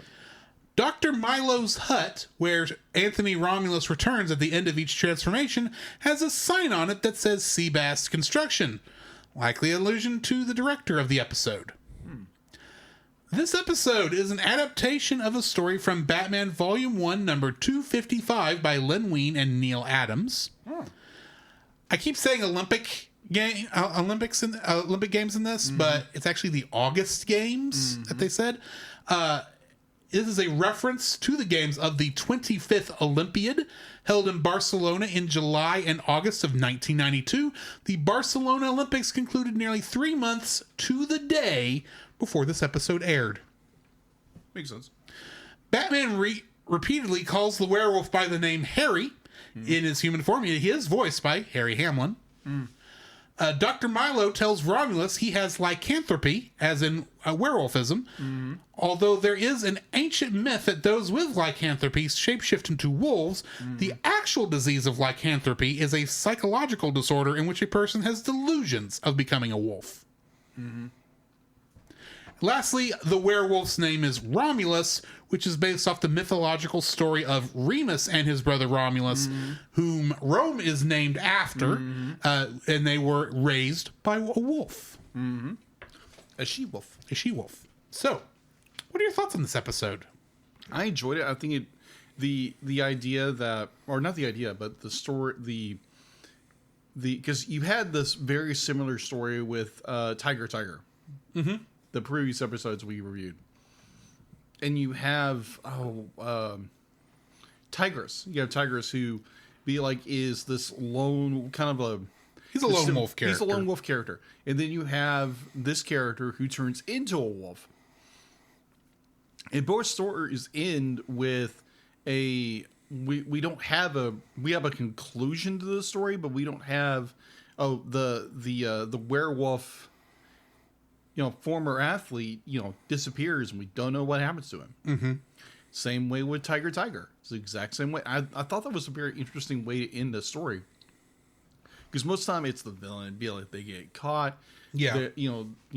Good triumphs over evil. It's like, no, just they get away. And they live the rest of their lives in isolation. I don't recall if, this character comes back or not, but I didn't look that closely into it. I was looking to see if one of the other characters showed back up, but no, sorry, that was in the next one. I was looking to see if they showed back up. Anyway, sorry. Yeah. No, but I enjoyed it. I enjoyed the lycanthropy.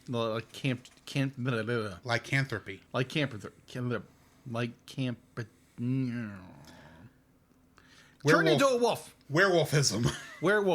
My tongue will not work tonight. I apologize. It's fair. It's very fair. Yeah, where the transformation. I love it because it goes back to a London, an American Werewolf in London. That same thing. I've seen clips of that.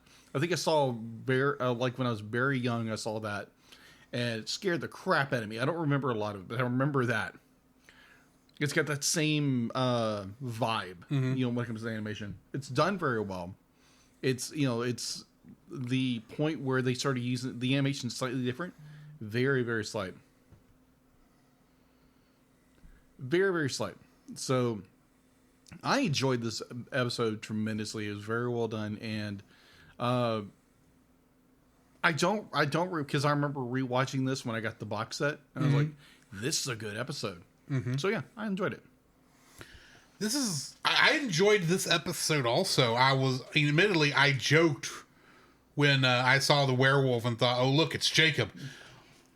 Just because of the whole like an artist thing and the dog barks and all that. And of course, that's all in good-natured fun, as you know. Exactly. But the transformation scene of him is so reminds me of the old werewolf man transformation scenes from back in the day. Exactly. It was written very well, unlike this movie we watched earlier. Very quickly you meet these characters, you get to know them, and you don't really like Romulus. But at the same time, you kind of are empathetic for the situation he's gotten himself into, because he's been blackmailed. And Milo is kind of worse than Romulus is, but but that's the point of a horror. Is this is what happens when you have to pay for your sins. Is that you meddle with things you don't understand. Yeah, you meddle with stuff you don't understand. So yeah, in many ways, this was just a fun story for me. There was some nice little nuances in there, and this was just a fun episode for me. Okay. I think I really connected more with the next one. Fair. Night of the Samurai. Yeah, well, Day of the Samurai. Day of the Samurai. I'm sorry. The other episode was the Night of the Ninja. Yes, which this is the sequel to Night of the Ninja. It is. It first aired February 23rd, 1993. Production episode 44, broadcast episode 55. And it was directed by Bruce Timm and written by Steve Perry. In this episode, Bruce Wayne is summoned back to Japan by Yoru Sensei, where he learns that Kyodai Ken has kidnapped another of Yoru's pupils, Kairi Tanaga, and is holding her hostage in exchange for a scroll that reveals the secret of an ancient deadly fighting technique. Kyodai has also pieced together that Bruce is Batman and he is determined to destroy his hated rival. The moment of truth comes during a fierce battle on the slopes of an active volcano where, through trickery, Bruce causes Kyodai to believe that the fabled technique does not work. Beaten and humiliated, the ninja allows the volcano to consume him rather than being rescued. Or do we know he consumed him? Just like the previous episode, it's more, we don't know if Kyodai is actually dead or not. He is a ninja. New cast for this episode. We only had one because most of this cast was from Night of the Ninja. But we had Julia Kato playing Kairi Tanaga. And I can granted, they don't pronounce it Kairi. It's he pronounces it more in a Japanese term. I'm pronouncing it Kairi because Kingdom Hearts. Kingdom Hearts. So here's a fun little fact. Do you know what the name Kairi means in Japanese? No. Water. It's connected to the element of water. Okay, that's very apropos. Yeah. The trivia for this episode, and really this is actually trivia for our Batman Beyond episode, but it's connected. Kairi Tanaga appeared in the two-parter episode The Curse of the Cobra in Batman Beyond from 1999 as an old woman appearing near her 70s. She has settled in Gotham City, continuing the dojo of Sensei Yoru, set up behind a fish stall. In this episode, Wayne sent his successor as Batman, Terry McGinnis, to her to improve his martial arts skills. She later helped Terry to end the Cobra Gang's doomsday scheme while confronting Xander, the Cobra heir, and her former student. So that's a nice little callback that they did later on. Agreed. That's nice. To a character who appeared in one episode. Nice.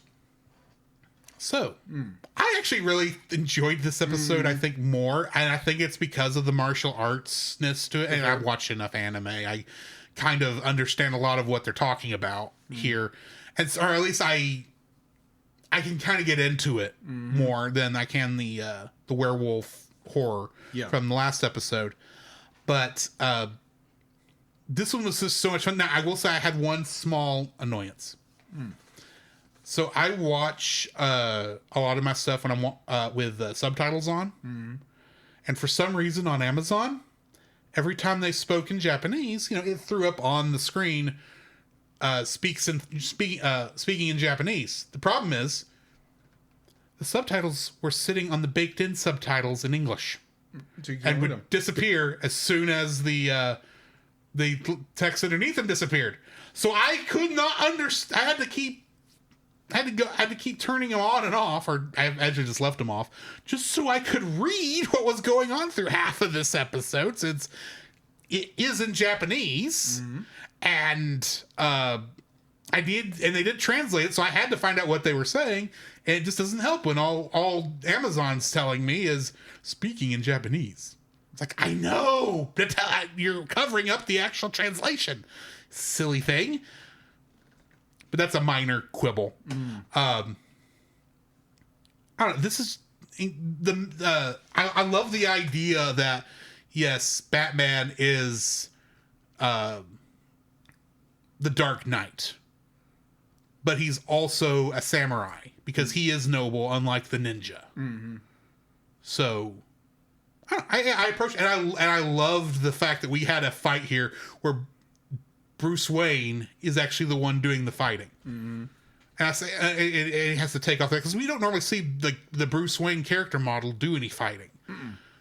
So we actually got to see that here. I think we got to see that in Night of the Ninja too. Mm-hmm. We did, but I don't know. This was just so in its motif, I guess. For like, it just felt like I was watching a martial arts film, and that has been the advantage. The good thing about these episodes is that when it is obviously aping on a different genre of story, it actually does feel like you're watching something in that while still staying in the old Batman mythos. So, because we've like I said a couple weeks ago, we've had sci-fi, we've had horror, and we've had martial arts. The only thing I think we're really missing here is a magical girl show. Or Western. Except I wouldn't be surprised if we have a Western at some point. The bandit Joker's got to be rustling up some horses somewhere. Oh my gosh. Or maybe, is it DC or Marvel that's got the... Jonah Hex? Jonah Hex. DC. It's DC. I thought so. He could have a crossover with Jonah Hex. It wouldn't be crazy. Didn't happen until Justice League. Well, that's fair. Yeah. So I enjoyed the mess out of this episode. There again, it's Batman has his ultimate foil with a Kyodai. Sorry, Kyodai. Or just Kyodai. Yeah, Kyodai. And who is hell-bent on destroying Bruce Wayne because of their past. And he knows he's Batman because as Bruce describes in one scene with Alfred, because their fighting styles are so similar. Well, the fighting style is supposed to be so unique between people that it's like a fingerprint. You really can't hide it, and that is such a martial arts thing, martial arts movie thing. Yeah, overall, I enjoyed it. It was just like, okay, we have this hidden treasure away, and Bruce is called to Japan, I want to say. Yeah, and he has to. They don't say where in Japan it is. No, or if they did, I think it's a fictional location. Yeah, so it's good. Be like, it's got this. They discover, like, it's like, how did he discover it? Be like, oh, because I do like his former sensei is more. Be like, here's the map. Yeah, here's the map because he cares about his pupil. And apparently, the sensei is the last bearer of the information. And it's like I do like those kind of things where it's passed down generation to generation, and then you have the final one. He doesn't have any sons, so it's going to die with him. But he has a scroll, but he doesn't want to lose his pupil. So it's like, okay, be like, I'm going to defeat you. He can't sacrifice his pupil for that knowledge. Yeah, exactly. Which is ironic considering when the guy does find it, he barely picks it up and it crumbles nearly into dust. It's that old. But yeah, I enjoyed the last fight, or quote unquote last fight between our main villain and Bruce Wayne Batman. The Ninja and Batman. I really enjoyed it. It's done very well.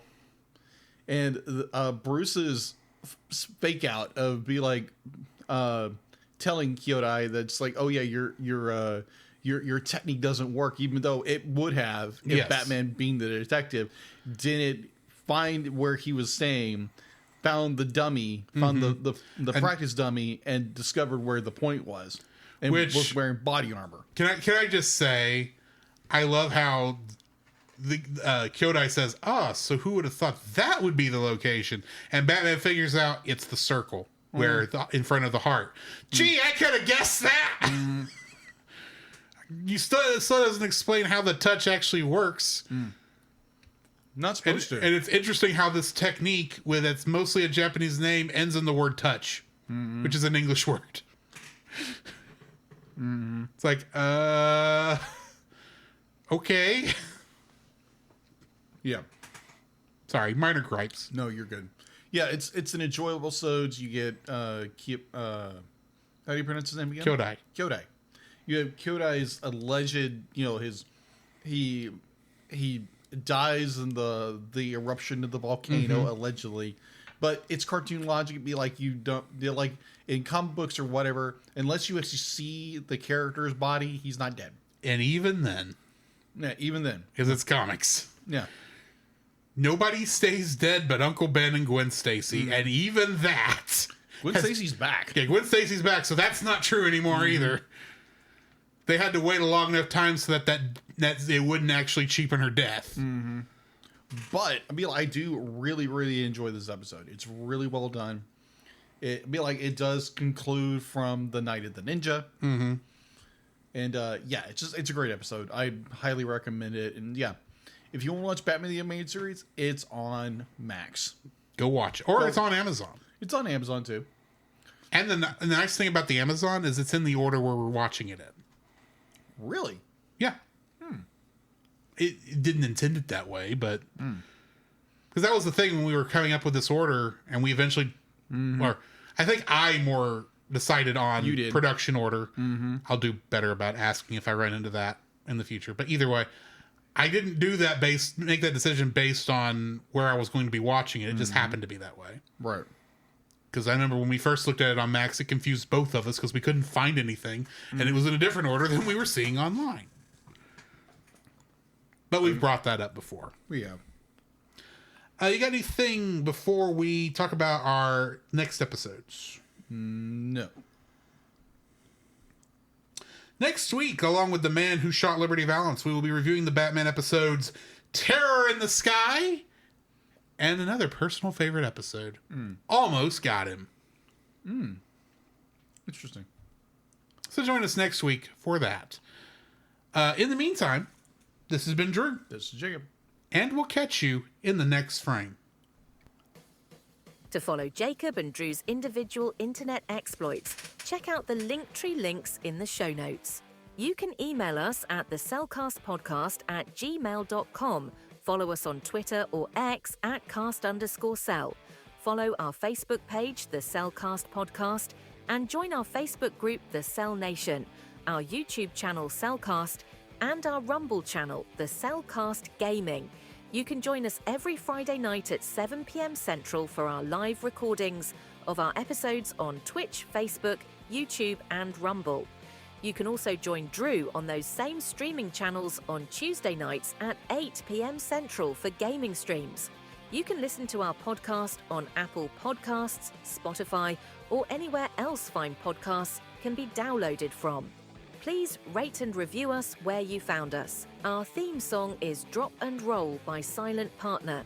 Our bad movie theme is It's Party Time by Gregory Snegoff, with additional audio from the film Titanic: The Legend Goes On, and remember, that's Cell with a single L.